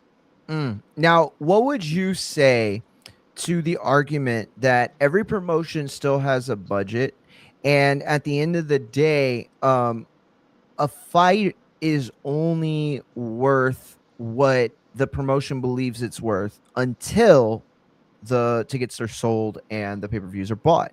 So, in that sense, with Top Rank now controlling the fight, if Devin and Keyshawn end up going this route, doesn't it stand? Does the argument stand to reason that them controlling the promotion still puts them in a positive route? Like, I understand what you're saying as far as Devin Haney right now at this moment being in the better position, but what do you say to the argument that Keyshawn is now in a position to kind of sit back and let the narrative play out? Because if the fight doesn't happen, there's a way to spin it that it's Devin's fault, and if it does happen, then they control the promotion. Have they put themselves in a mostly win-win situation, even if they exist Absolutely behind not. the 8 ball right now? Why not? Absolutely. So for one, if the fight doesn't happen, and we're to believe what Bill and Devin have said is true, is that they've agreed to their end, they're not worried about it, then Keyshawn would be the one to walk away from the fight. So that you can't blame Devin for that. They offered you $3 million. Your Keyshawn's promotional company didn't outbid what he said was not enough. So that's already off the table. And this idea that Top Rank can control the narrative, let me just dissect that real quick, Mario. Where's this fight? Where is Top Rank exclusively broadcasting deal with? The Zone. Who's the DAZN signed fighter? Devin Haney. So do you think DAZN is going to let a fight being promoted on their network have their narrative controlled against a fighter that can easily go fight elsewhere if he so chooses, or the guy they got locked in on paper? Very good point. Very good point. Go on. I'm sorry. So no, that's really what it comes down to. Is Devin is in a position now to where he's the DAZN guy. They're gonna take care of him. The network's gonna want to push him. He's their guy. He's their answer to Zuffa signing Shakur, right? He's there, And I know everybody hates to hear this, but it's true. And cover your ears, Alex. But Devin is their Floyd. Shakur is Zuffa's Manny. Ooh. The streets have been drawn. The sides of the streets are drawn. They've got their flagship guys, right? Floyd over on Showtime, Manny over on HBO. That's where we're at with this. So the Zone is going to do what's in the best interest of Devin Haney. And like I said, if Keyshawn rejects the fight, rejects the purse bid, Devin Haney has the out. He can move on. He can move on and say, we offered you something. Then you didn't take that. So we took the purse bid, and your company didn't offer enough to get you, because they knew that he was going to get 25%. So Top Rank knew what that number was. Top Rank should have known what Jay Prince and Keyshawn's number was. Yeah, I definitely agree with you there. Let me try to, or let me spin it this way though. With as far as it relates to Devin, I agree. Keyshawn is in a position where if he does not take this, that looks very bad on him. That said, though, Haney is the one who now will be part of a third failed negotiation in the last year. Is Devin at a point not related to Keyshawn, right? So, like, not like, oh, did he get over Keyshawn? Did Keyshawn get over him? No, forget that. is Haney potentially playing himself out if he does not secure this fight and is unable to deliver on a big enough name after teasing 2 or 3 of the biggest names in boxing? Nope. And here's why. Why? Here's why. Fans already blame him for that shit.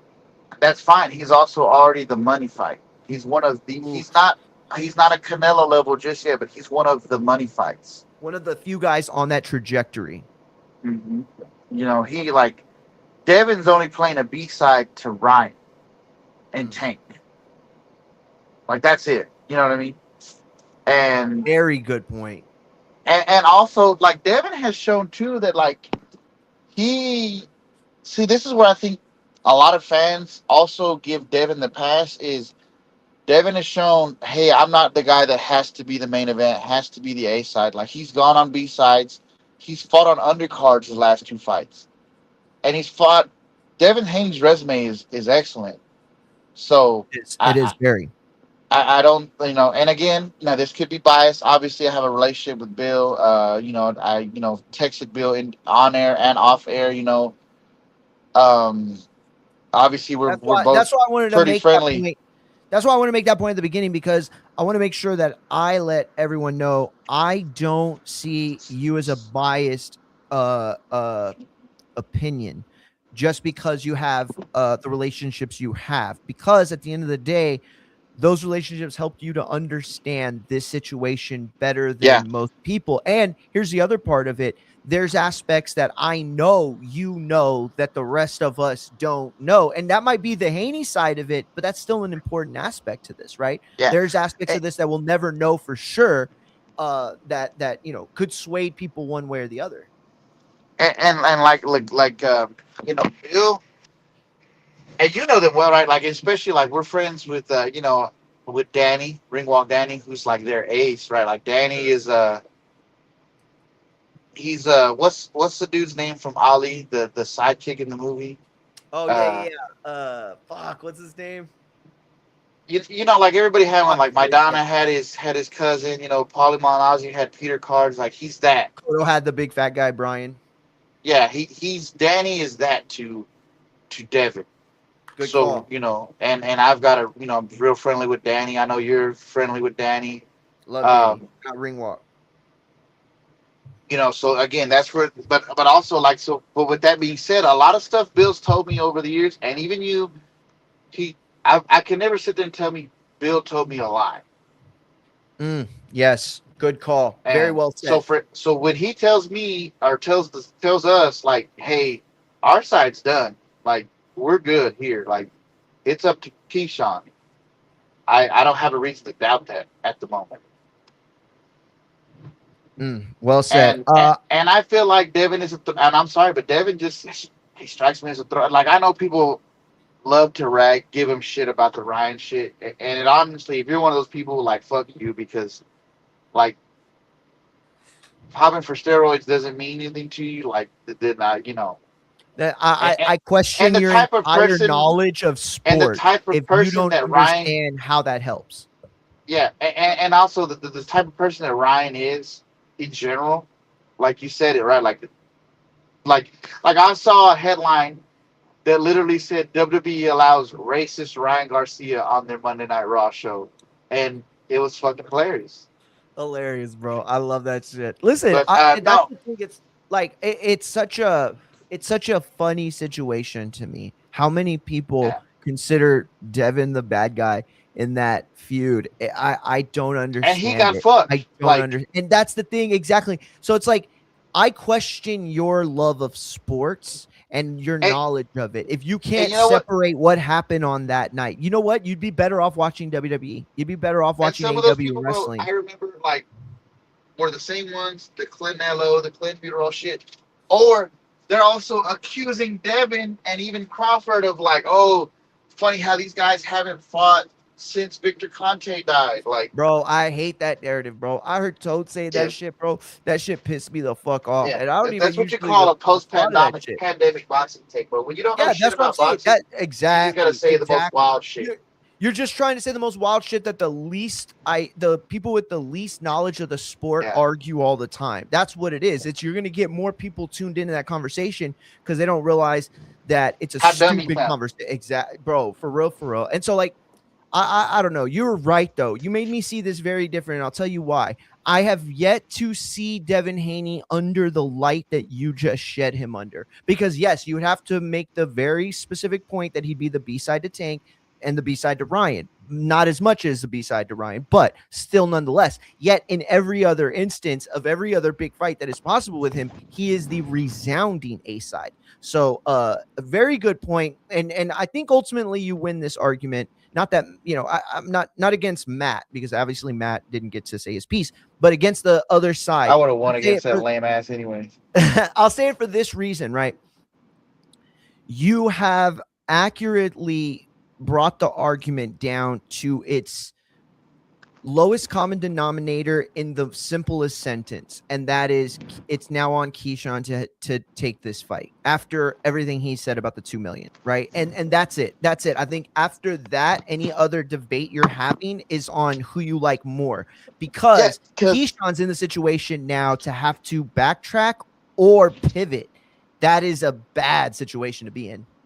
Yeah, because if he walks away from this fight, Mario, he's just gonna look bad, because it's like, well, dude, the Haneys offered you the 3 million, and then like I said, the part that's hurting him is that only Tio bid, but that was all for shits and gigs, right? Good stunt there by Teofimo Lopez to bid a resounding 2.2 million on the fight.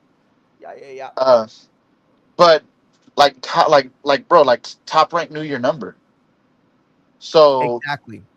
Did they not think you're worth it number? Do they think you're gonna lose and they don't believe in you?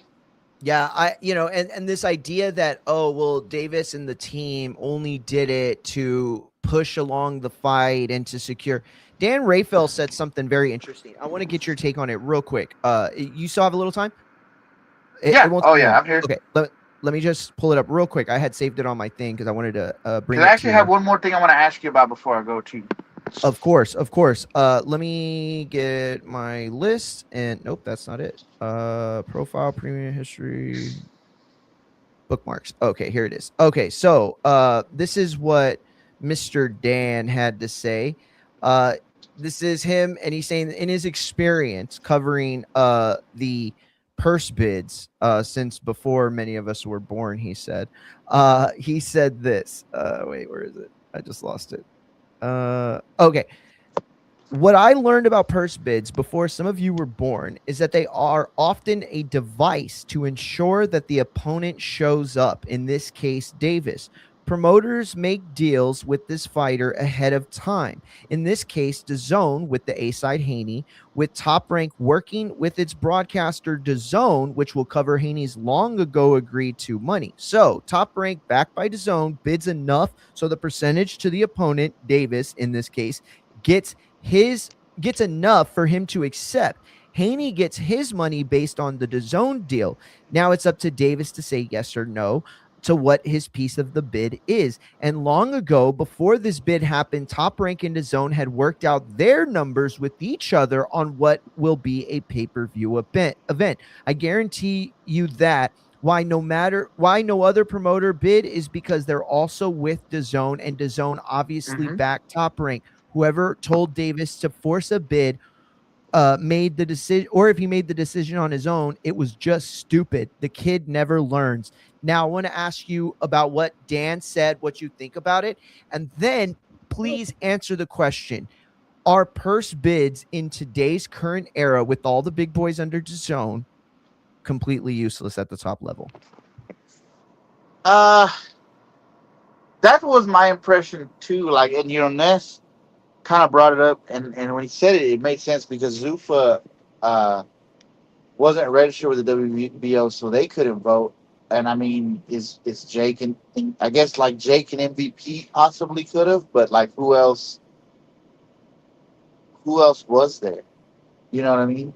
So, but that goes to the kind of like in a way, right? Is it not a benefit to have like everybody under one banner because now you can't, you can't pull this type of shit with negotiations. Which, I mean, I'll be honest. Um, like I said, it was bad advice from Jay Prince and bad advice listening to Shakur. Um, because Shakur pulled this with the Haneys before. You know, the thing is, Keyshawn is not Shakur Stevenson. He's not the level of a star. Um, Keyshawn Davis is still kind of recovering from a bad 2025.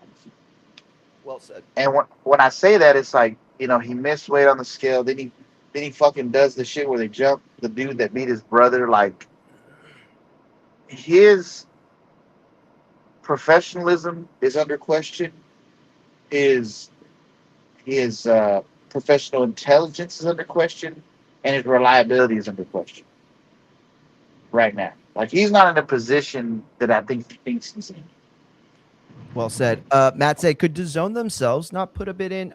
No, you have to be a registered promoter with the sanctioning body, and on top of that, you have to not already have secured like TV deals, right? So it's like in the old days, like Top Rank could bid, and then Golden Boy could bid, and then the winner would be able to determine whether that was going to be on Showtime or HBO or wherever it was going to fall. In this case, I find it a bit of a moot point if you're the promoter bidding for something that's going to end up on DAZN anyway.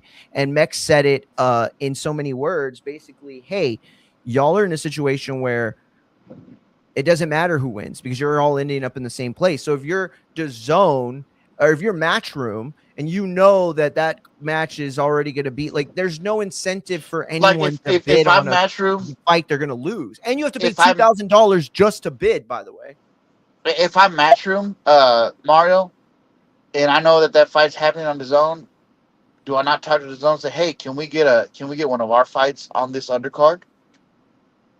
And let Top Rank do all the work and foot the bill for the production, do all that shit. Well like that's what I'm saying. Like it made no sense for anybody else because it's like all you're doing now is investing promotional dollars.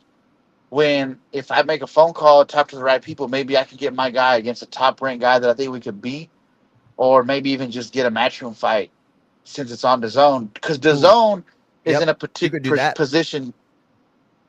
DAZN is in a position to say, hey, I want this fight on that card. You're signed to me, and I'm sure they have that power. We don't know the ins and outs of the deal. No, but here's the thing. Just being the entity, and that's it. That's it. You know what I mean? Like with others, you had options to go, but like you can't lose a purse bid or win a purse bid and take it to Zuffa, right? Or Paramount. Like you can't, there's nowhere else for it to go. So what does it even matter who wins or loses it? At the end of the day, the same people are paying for it. The money isn't going to grow any more or less depending on who wins. And it's not like that was ever really the case in the first place. But at the end of the day, there was at least incentive for some of these promoters to throw their hat in, right? And it never really was fair because only 3 or 4 different entities could afford these things at one time, and 2 of the promoters could just outbid by a far amount. But now we're seeing a situation where there's more even cards on the table for everyone else, and yet now we're back to the same dealer dealing the chips. So it doesn't really matter again. You know what I mean? Like I don't know. That's now how I will say, how hilarious would it have been if Tio won the purse bid and Tio fucking promotes the fight?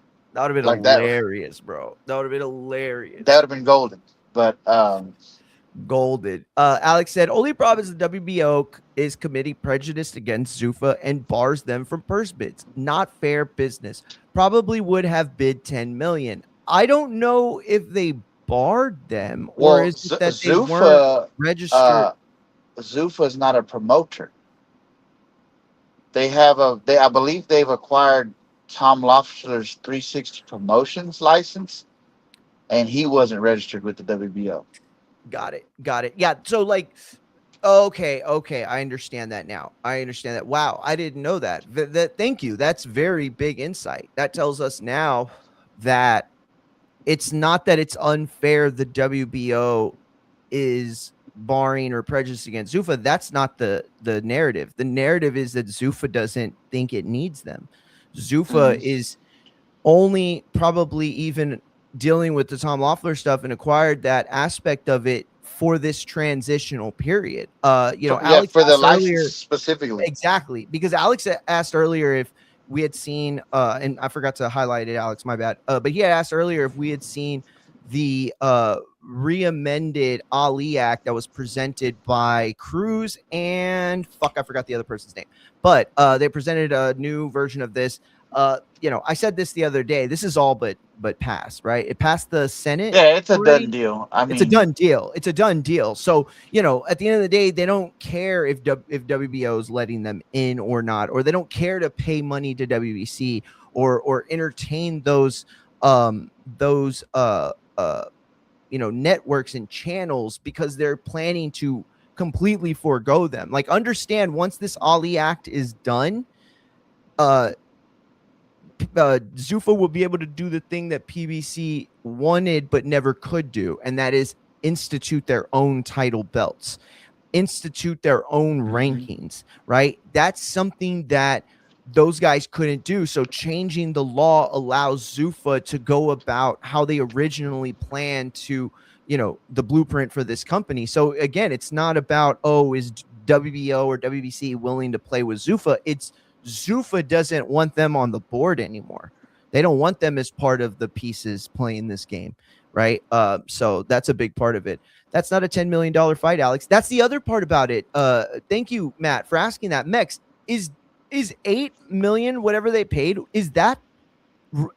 was that a realistic number for this fight? Can they make more than that? Let me put it to you like this. And shout out to Marco Boxing. I can't remember his last name. The dude that has a show, he comes on with Ness sometimes. Viegas? No. This bald white dude. Okay. Elgar or something. He comes on Ness's show. He looked it up. This was like a top 5 all-time purse bid number.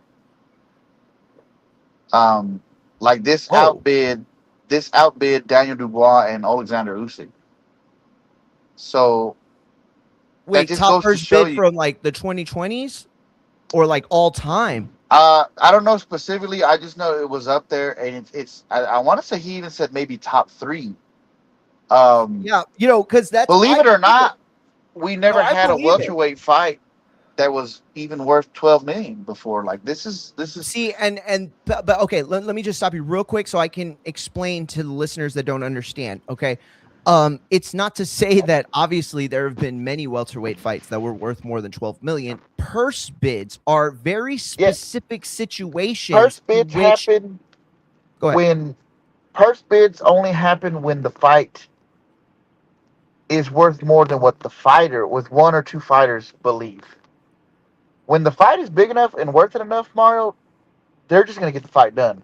Everybody involved get the fight done. Exactly. If you've set yourself in a position within boxing, and this is the way it's worked forever, then you have created a situation where you have a big in-house fight with in-house money, and you can make it yourself, right? So then when you look to those fights, the purse bid is never necessitated because the promotion itself is going to go on with it. And then when you have very clear cut stakes, like you have a definitive A side fighting a definitive B side, then either Top Rank or Golden Boy or Macho, whoever's in whatever position, will act accordingly. They're not going to try to steamroll the promotion and make it so that the B side is, the one that won the promotion. At the same time, it's all like logistics. It's all like, what is that fight now? Like right now, what are the biggest hurdles? Can a purse bid force the situation? And by the way, off more times than not, the biggest fights are like, they just ditch the purse bid completely. Like, you're not going to make 2 different promoters work with each other, even if you institute a purse bid. In this case, though, it's very different. And if you are just tuning in, which a few of you just jumped on, Next explained it very well in this last segment.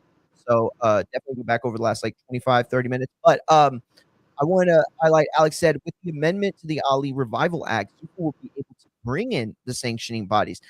Yeah, but that's not what they're going to do. because if that's what they wanted to do, they wouldn't have to change the rules and the law. Like, they're not going to bring in the sanctioning body once they've gotten the ability to do it. The whole campaign from Dana, Nick, everybody is like how bullshit the sanctioning bodies are, bro. They're not Yeah. looking to include them. No, and if they do initially, it'll only, like I said, be to get over this initial hump, right? This Yeah, initial to leverage their transition. own title. Exactly, to leverage their own title. The largest purse bid in boxing history was 41 million For Fury. 25,000 top rank and Frank submitted for the WBC heavyweight championship fight between Tyson Fury and Dylan White. Beat the 33 million bid from Matchroom. Yeah. And so, like, a lot of time, like, there's been very few moments in boxing over the last decade where somebody like surprise won a purse bid, right? And Eddie's been a surprise winner. He's also had the bid fleeced out from under him before. So it's just, I think that era is gone. I think the Collision was purse bid today? today is different. Oh, that's right. Yeah, because of SummerSlam. They did it today. I forgot. Fuck. So the first debut has happened, and it's the guns. The Motor City Machine Guns Oh, bro. are all Hell elite. yeah. Damn. That just happened right now? Yes, sir. Or an hour ago. Oh, shit. But That's yeah, you know, it is what it is, though. Like I said, it's gonna be fun to see, what the next 48 hours present to us. If everything is to be agreed upon, I would assume that we'll get the like. I don't think we're gonna get it Monday. If Keyshawn agrees to the fight and we're on, I think they'll make an announcement during the Roach Zepeda card. Oh, yeah. That would be big. That would be big, Yeah. big time. Technically happened yesterday. Yeah. They had filmed it right after, right? Yeah. So, listen, that is the. I got one thing for you though, Go ahead. Yeah, I was gonna ask you. and it's funny, right? Because Alex is talking about how you know coming into boxing, Zuffa's going to do this, but Dana White's taking his eye off the ball, I think, and tell me what you think, because while while the main event turned out to be shit, right? Jake Paul put on an MVP MMA event, and now MVP has pretty much merged and acquired with PFL. Is MVP gonna have enough to finally present a true competitor to the UFC? Very good topic. I'm glad you brought it up. Let me tell you this. The answer is going to be disappointing because it is possibly. That's it. That's literally the answer. And it's not because of Dana and it's not because of Jake.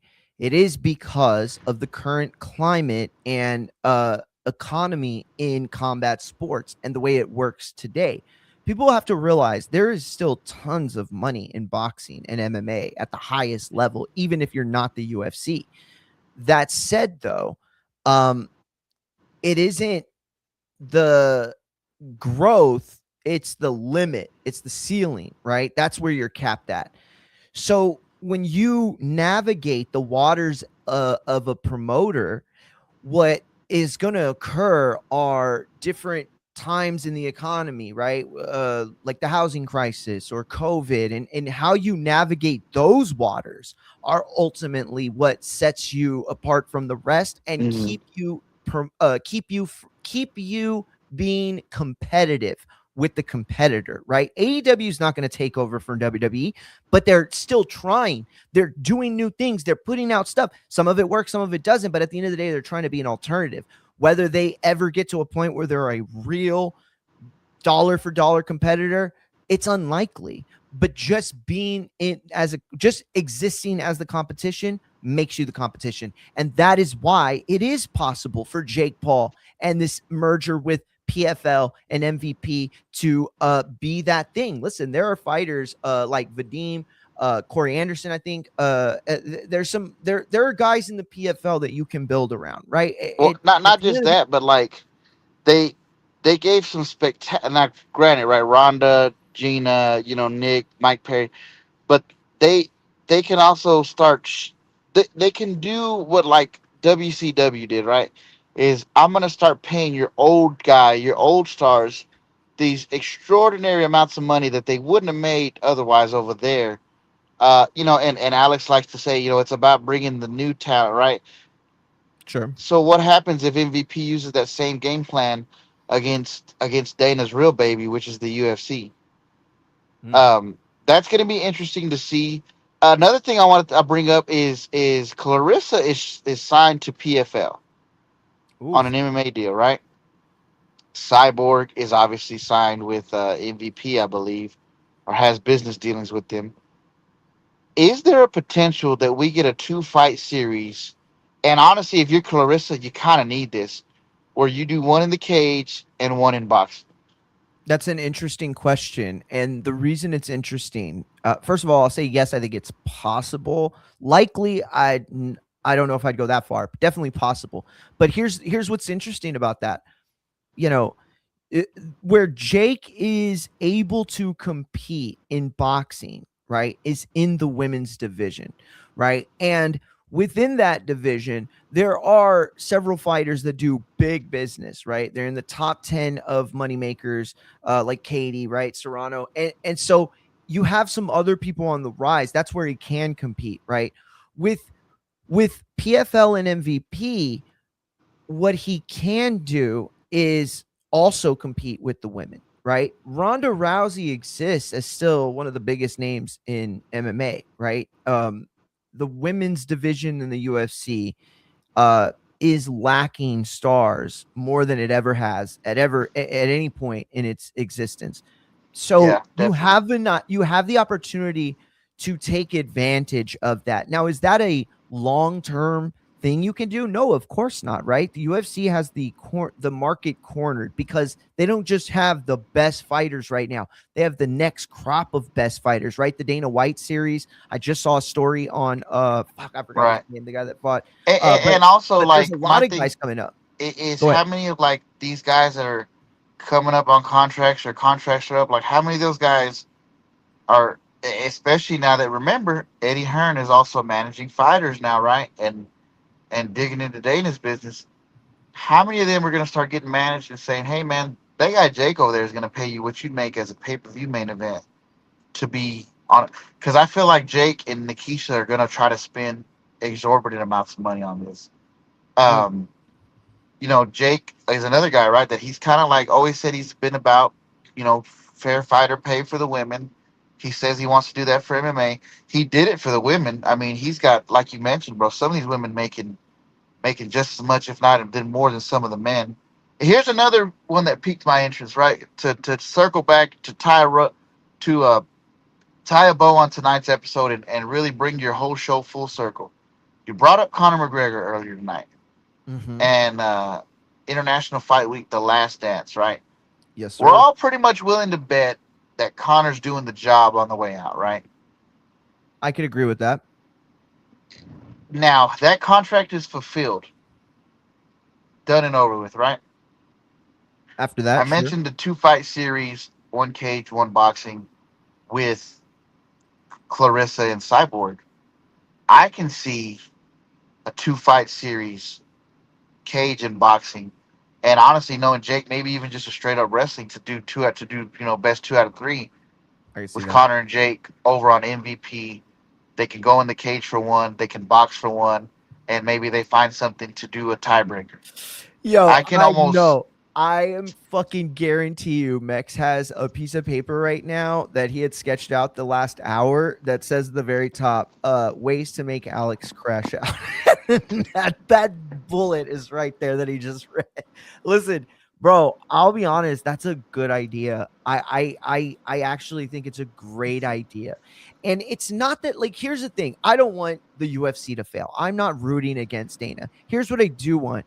I want competition because I feel like part of the reason that Dana is coasted with the UFC and why the UFC feels a little flat today compared to, just the last year or two, the reason it feels that way possibly is because they're winning. They've won. They are the top dogs, right? And he has and here other here's endeavors now that he's trying to do that are here's pulling him how out of that. here's how Jake can make a real big splash, right? If John Jones can wiggle his way out of that contract, Francis Ngannou is sitting over there on PFL. Mm. Yeah, yeah, that's what it That's does. a It sets huge a fight. precedent. It sets a precedent if Connor switches up, right? And that's what I was saying from the very beginning when we had this conversation. I said that just being in competition makes you competition. Jake just needs this to survive. He just needs MVP Yeah, he doesn't need PFL to to survive. He we doesn't don't need need it to be uh MVP MMA to be the number one company a year from now, 2 years from now. But it needs to be, because you know what it's gonna do, and what Alex should be happy about is it's gonna force the UFC to increase fighter pay. it's gonna force the UFC to be competitive, right? The And worst years of WWE were after it acquired WCW, after it ate everyone up, and then it was just like, who gives a shit what we're doing? Like, it I flicked can off TNA feel like that. they were nothing. You know Yeah, what I I mean? can And feel that from the UFC model now. Like right now in this moment, what I thought was going to be, and don't get me wrong, it's still great. I mean, they're still putting on great fights. I just don't feel like there's really anything big. Like and the and yeah, I don't even want to mention it. and my thing is with the pay is like they're not gonna, if Jake can just be a viable competitor, right? It's gonna force them to not be able to say, well, this is what we're paying you for this huge event, take it or leave it. Those things are off the table. Well You know, said. Yes. especially because Jake has a Yes. really good relationship with Netflix. Oh It, man, and you're so right. And you know, Mex, this is the thing that you know because you watch other sports, and Matt knows because he watches other combat sports. Like we have evidence of these kinds of things and this kind of blueprint, right? Like you could look to Hulk Hogan and his move to WCW. You could look to Floyd Mayweather and his move to Showtime. You could dude, look to the a birth lot of of these different AEW. entities. Look at the increase in paydays it got pro wrestlers in the WWE to just stay. Exactly. More opportunity, more job. And so that's what we want. We want success to spread out, right? And create competition.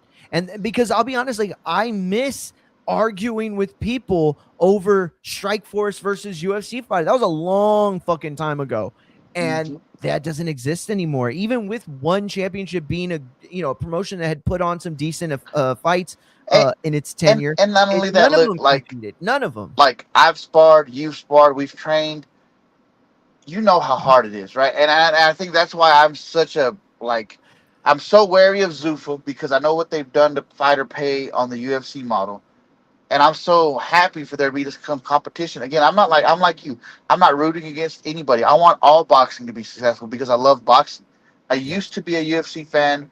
It's gotten really stale in the last 15 years, in my opinion. Um, but I know how hard it is to put, bro.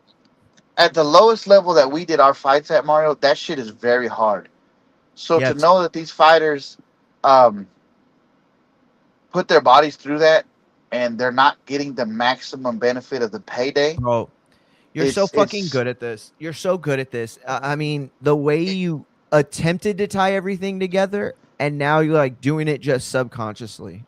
Because this it's is just, you know, I'm a fan of fighters, and they just like that shit's hard, Mario. Mario, you've done it, like, and you know what? Like, it's not easy to go and get punched in the face in front of what, the 15, 25, 30 people we've been punched in front of. Now these guys got to do this for a lifestyle.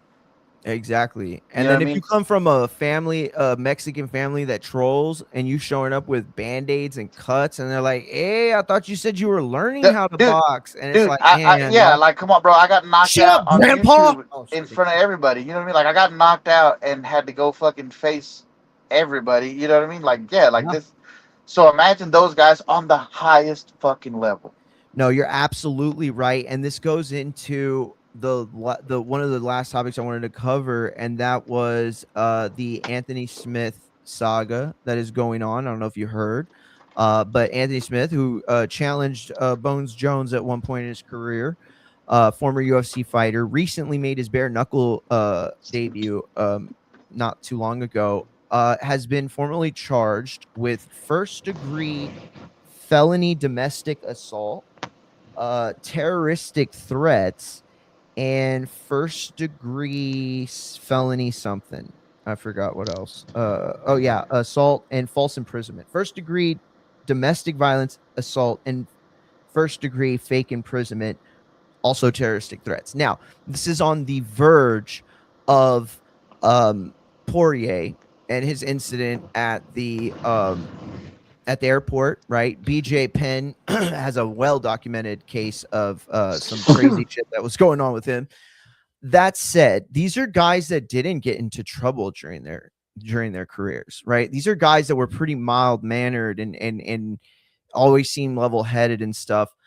I'm not trying to make this a bigger thing. I'm not trying to make a connection specifically between like CTE and or anything like that. Here's what I do know. I do know that Anthony had 60 plus fights in his career. That's not including fights that probably aren't on his record. That's not including the amateurs. That's not including the fights that should have been on his record, but being the early days of MMA, a lot of them were ended up scrapped and taken off or non-sanctioned. That isn't including the sparring and training that goes hand in hand with fighting especially at that top level. 60 fights is a lot. That's a lot. That's a lot of fights. And all I know is that we're seeing this more and more. And this is only what we're seeing. And we're seeing it because it gets to the level where it can't be ignored, right? Whether that's media or whether that's law enforcement involvement. Look, I don't know. I know a lot of you don't follow these sports as deeply as I do. I'm the King Virgin. This is a spot for y'all to come and listen to the King Virgin so I can inform y'all of the stuff that you didn't hear about because you were doing way more important stuff like taking care of the kids or doing your job or whatever the fuck else, right? And I mean that seriously. Like, I have access to some of the most tuned in people on the planet as it relates to boxing, wrestling, MMA. And so that's what I'm here to do. I'm here to provide that.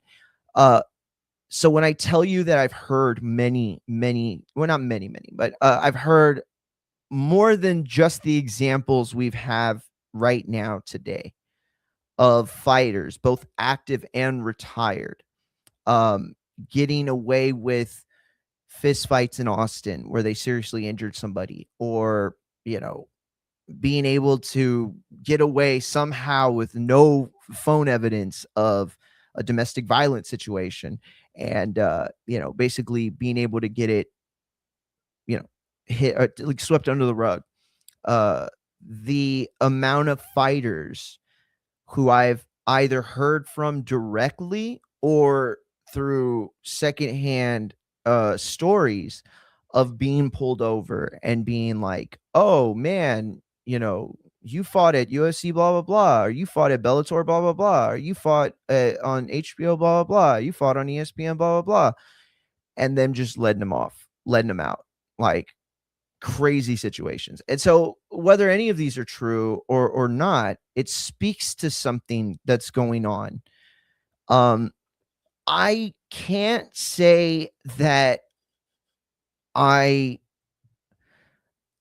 a proponent of fighter pay, of course, right? That said, I also understand capitalism to a degree, or in how the corporate mindset works. And so you have to account for obviously just the stuff that isn't on the bill sheet, right? You get your bill from fucking, I don't know, Chili's, and it has the steak on there, it has all the stuff, but it doesn't factor in the price of them, bringing in the meat and the people that they got to pay to chop it, and the farmers, and what I mean? All that stuff goes into it. So when you're a huge corporation like the UFC, there are facets that you control that the smaller promotions wouldn't even consider. Like WWE, they always call it the big leagues because you know how many people it takes to run that show. And so the idea of fighter pay goes hand in hand with the economy of combat sports and the economy of wherever you're running your shows. I can't say that anyone should be responsible or has or should have been held responsible to this point. What I can say is that when you're the dominant promotion, it behooves you to get ahead of these narratives, not just for the political landscape of it, not just because of the PR of it, but because there should be obviously an interest in your fighters, right? I watch Yellowstone, which is an awesome show. And, even though I knew this to be true, there was this scene I saw the other day when I was watching it. And they noticed like one of the cows was like with a runny nose, and the cow was like clearly like sick. And so they separated it from the herd. And then they brought a vet in and they ran blood work and all this. So even though none of the other cows were infected, they wanted to get to the bottom of where this came from, whether it was like a type of strain that's like, pretty common and easy to get rid of, or whether it's a more foreign strain that, may not have a lot of resources in how to, contain it or deal with it. And obviously I'm not saying that UFC fighters are cows or meat. What I am saying is that they are the byproduct of the UFC business model. And you want to take care of them as best you can. And if there is even an inkling of something beyond that, and here's the other part, like I don't want to make this sound like, oh, it's CT or it's brain trauma. Dustin Poirier, if you didn't hear his interview as it relates to what happened, he had some incredible insight into the life of a fighter after his career's over. He talked about this lack of identity, or trying to find this identity, right? Because you're a fighter your whole life, and that's what you do, right? You punch people to make a living. And not just that, you prepare by punching other people for that, payday. I can't say that I understand what it is for sure. Like to be pigeonholed into something like that. All I can do is go through my experiences in life. And I can tell you, I was so much more than just a baseball player. I know, like looking back at that, at my high school life, like I was a really good Texas Hold'em poker player, like really good. Like I won a lot of money on Full Tilt in my time. I'm a really good rapper still to this day. Some of you might have chuckled, but bring it. No, I'm just kidding. But like all these things that I've been able to do, like I was just the baseball player at school. You know what I mean? Like, oh, the guy that plays, but I was like, oh, Mario. Yeah. Oh, the baseball player. Like that was it. Right. And, part of that was because I literally wore a baseball shirt every day of high school. But the other part was, it was like my identifier. And I can tell you it still doesn't feel good. I mean, not like it bothers me today, obviously, but thinking back on it and realizing how limited I was with that narrative hanging over me and how much I played into it. Like, dude, if I could go back, I swear to God, freshman year, I would have done drama. I would have done debate. I would have joined the chess club. I would have, what else? I don't know. I would have done a lot of different stuff. I can tell you that. I would have tried a lot. I would have played an instrument for sure. Would have played an instrument. I did play an instrument in elementary. I played the violin. First year playing it, within 3 months, made first chair. I have a lot of musicians in my family as well. I would have done all that, but I did try out for wrestling to make the team. I just when your passion is baseball and you're 5'6", playing 5A ball with guys that were like 6 foot plus that had already committed to D1 schools and were literally being scouted by the majors in high school, you kind of got to try extra hard. And that's kind of where I fell into that whole thing. Was I had to put everything in baseball just to get a chance to play, just to make the team, just to like hold my head above water. So I didn't get to wrestle. I didn't get to do all that stuff. And even that, I can still feel it. I can still feel like, yeah, that sucks to have this identity that you have no control over, because once it's gone, what are you? Who are you? It's hard to just say, oh, I'm a father, or I'm a husband, or I'm a uncle, or whatever. It's a lot harder, especially when your job came with such stardom, right? And it's like, if I do my job well, if I do it really well, nobody knows who I am, right? And that's what I'm looking for. Every time I write an article, I want somebody to get lost in that article, to look at the things that I've presented. You don't got to look at the author, right? I have my picture down at the bottom because it's a business, right? And you know, these sweet cheeks got to bring in the big bucks for Abe, right? Until they start that Fights ATW OnlyFans, this is the best shot they got. No, I'm just kidding. But anyway, like I would be like a faceless name. I swear to God, I would be fine with that.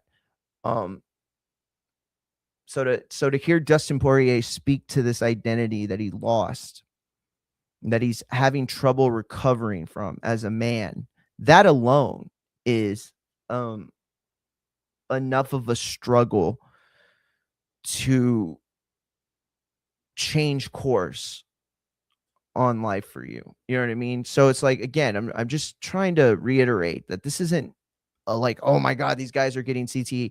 Not at all. I mean, it could be, right? It definitely could be. That's up there on the list of things it could be, but that's not the point I'm trying to make. The point I'm trying to make is that when you are a star with the UFC, that becomes your identity. It becomes a huge deal.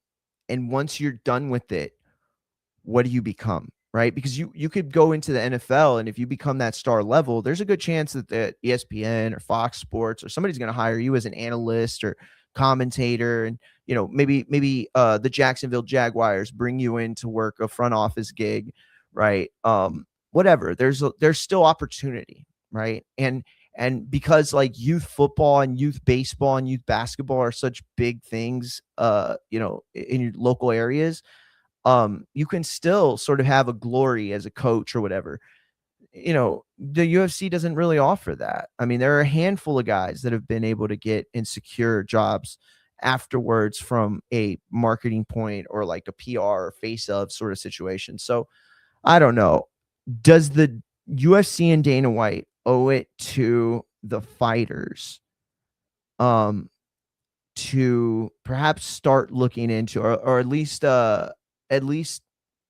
have an inquiry into something to see if there's something more there to look into? I think they do owe it to him. Again, not in some like legal standpoint where you should be able to sue or something like that, but more so from a standpoint of, if you start to let the bodies rack up, then you get to a point where there's no coming back.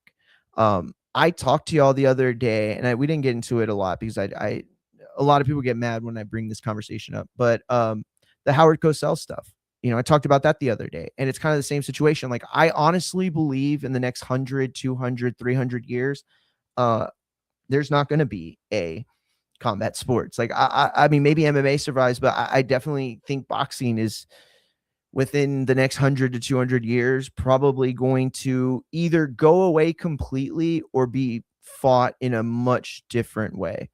I think football is headed towards a place where it is not going to be resembled by those of us that grew up on it. I mean, you could say it's like 100 years ago or like 50 years ago, the people from then would be like, what the fuck is this padded game that y'all are playing today that you call football? But as we learn about brain trauma, as we learn about these things, Howard Cosell had said that it's going to become a point where you start to learn, and it becomes more common knowledge, that the sport, combat sports, boxing specifically, will never be able to withstand the future knowledge of what the fight game is worth. And I'll use like truck driving as an example, right? Like, you could be hauling toilet paper 2,000 miles away, right? That job isn't going to pay nearly as much as the guy, hauling chemical waste or gas or crude oil or something like that, right? If there is an inherent risk to your job, then you get paid more. The idea of combat sports is that inherent risk is like consistent. So Howard Cosell said, as the eras go on, fighters will realize how much more they're putting themselves in harm's way, and the fighter pay scale it'll be a situation where it's you can't afford it. Nobody can afford to put on a boxing show. I don't think that happens in a vacuum, obviously, right? But I do know that we're getting to a place where fighters' careers seem to be like this idea of what it used to be, where you like fight and fight and fight and fight until you can't fight anymore, and then you retire. That concept's kind of going away. I mean, you see Crawford walked away after his biggest win. You see Canelo saying that, saying that he's sticking to his original timeline about when he's going to retire. And so there's this thing where in boxing and MMA, you go straight in and you try to make as much money as you can in the ring while maximizing your ability to make money outside of it, whether that be investments, whether that be sponsorships, whether that be coaching, clinics, whatever the fuck, right? It doesn't matter. You're looking for an alternative source of income because that's more capable today than ever. You're seeing guys walk away. And again, what Howard Cosell was arguing is that you're going to see that more and more, to the point where prime fighters are going to exist between like 21 and 23 because nobody's going to be fighting in their 30s anymore.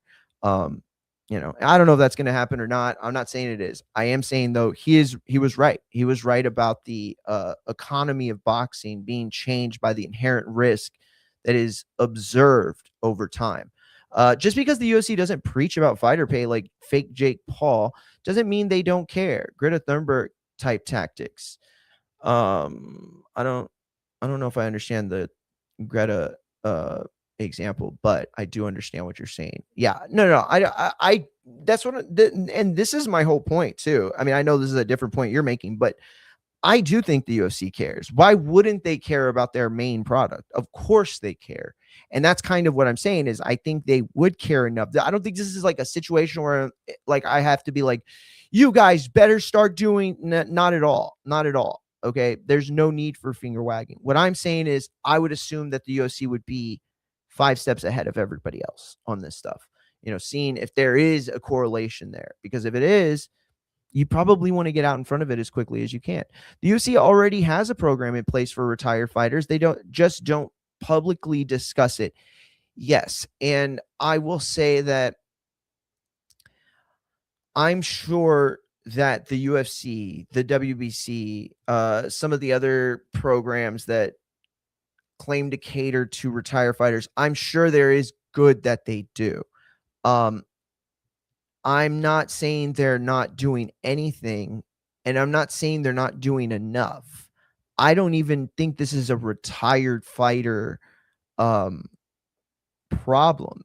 Yes, it's a problem affecting retired fighters, but the reason the UFC would want to get out in front of it is because they do care about that narrative, right? Whether it's morally inclined or not, that's not the point. The point is that they don't want to be the place where you go to have a career and then you're fucking turned into the worst version of yourself afterwards. Like, so, but it's not the UFC's fault. It's not anyone's fault, right? The career of an athlete, by its very definition, is hindered by the options, right? When I was in school playing baseball, hoping to play, college ball and who knows, maybe bounce around the minors.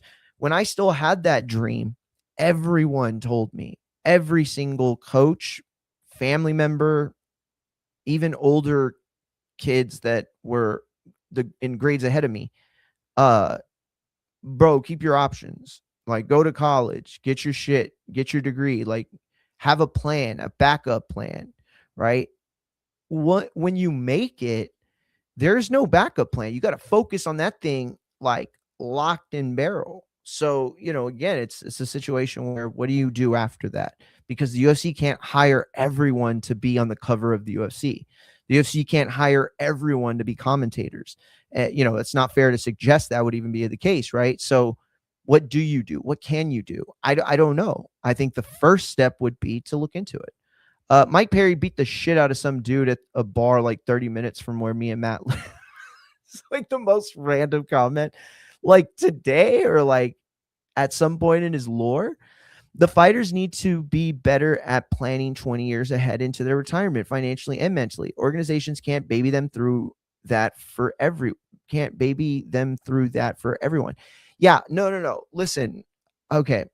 This is the problem. This is where the snake eats its own tail. I agree with you 100%.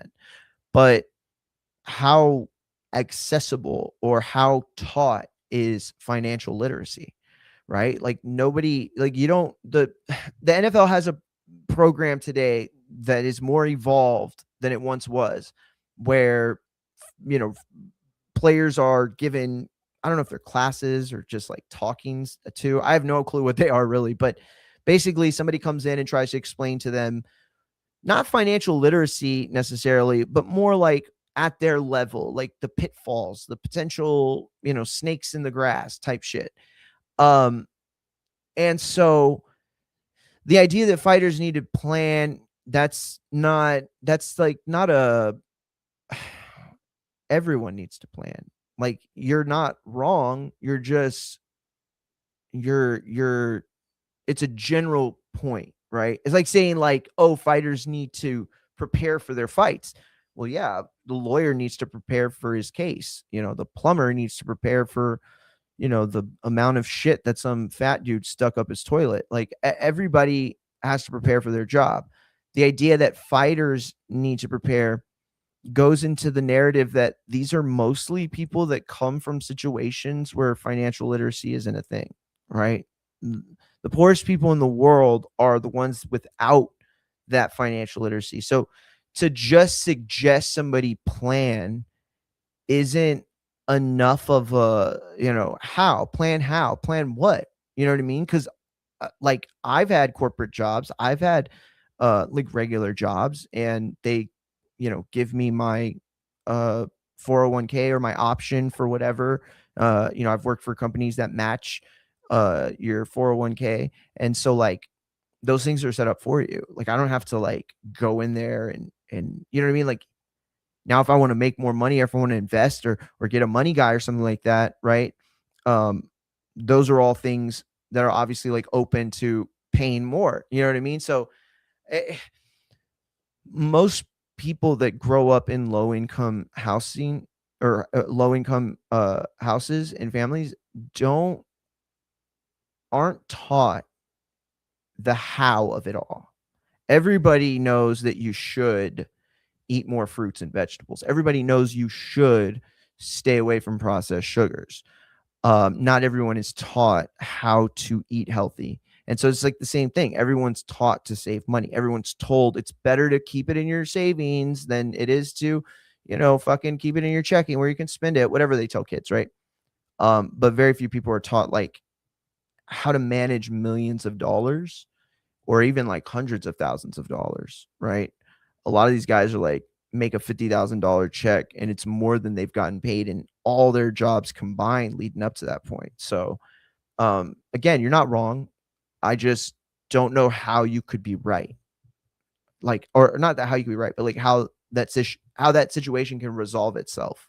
Because like, is it the fighter's job to learn the financial? It's like, if you grow up in a place where nobody tells you that there's monsters in the woods, you're not gonna just sense or understand, not to go get that volleyball somebody just chunked into the trees. Like, you know what I mean? Like it's stuff you got to be taught.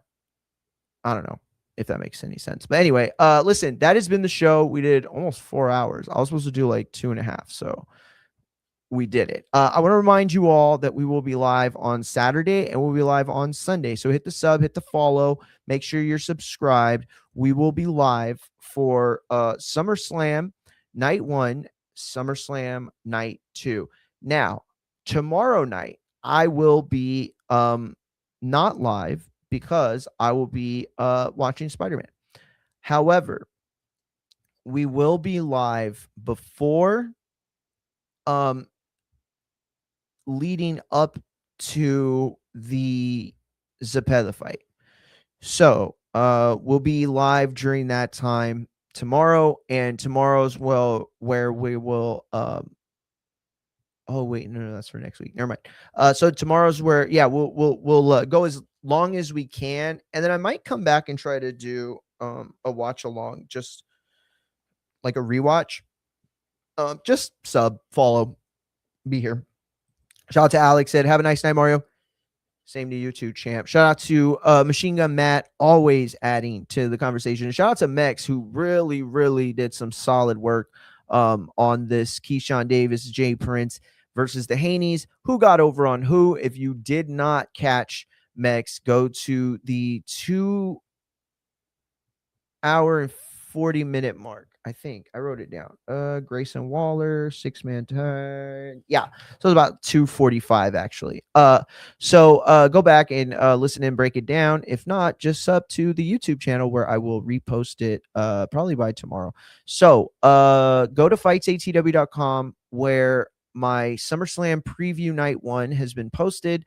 SummerSlam preview night 2 has either already been posted or is about to be posted. So stay tuned to that. And then I have my best WWE summer jobs of all time.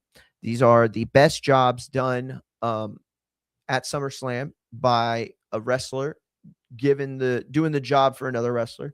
So I'll use, like, if you don't understand, I'll use like the prime example. That is obviously number 1 in my article. And that is when Bret Hart put over the British Bulldog. That's right. The British Bulldog, who never won a world title, who was never really seen as a main event star. On that one night in the UK, he was the British Hulk Hogan. He was the British Captain America, not the female one. And it made his entire career, that was like the biggest highlight. That was prime British Bulldog. And Bret Hart raised the bar to that level. He did the job. Bulldog got over. Bret went on to have one of the more successful careers in all of wrestling and probably saved WWE from going bankrupt. Let's be honest. He ushered in the Attitude Era. He took the Tom Brady cut, went to the competition, and WWE survived. So, yeah, we can all thank Bret for WWE still being around. But that said, check out fightsatw.com. We'll be live tomorrow, and we will be live for SummerSlam Night 1 and Night 2. And then also, I'm probably just going to go live after Spider-Man and let y'all know how it was. No spoilers. But until tomorrow, peace.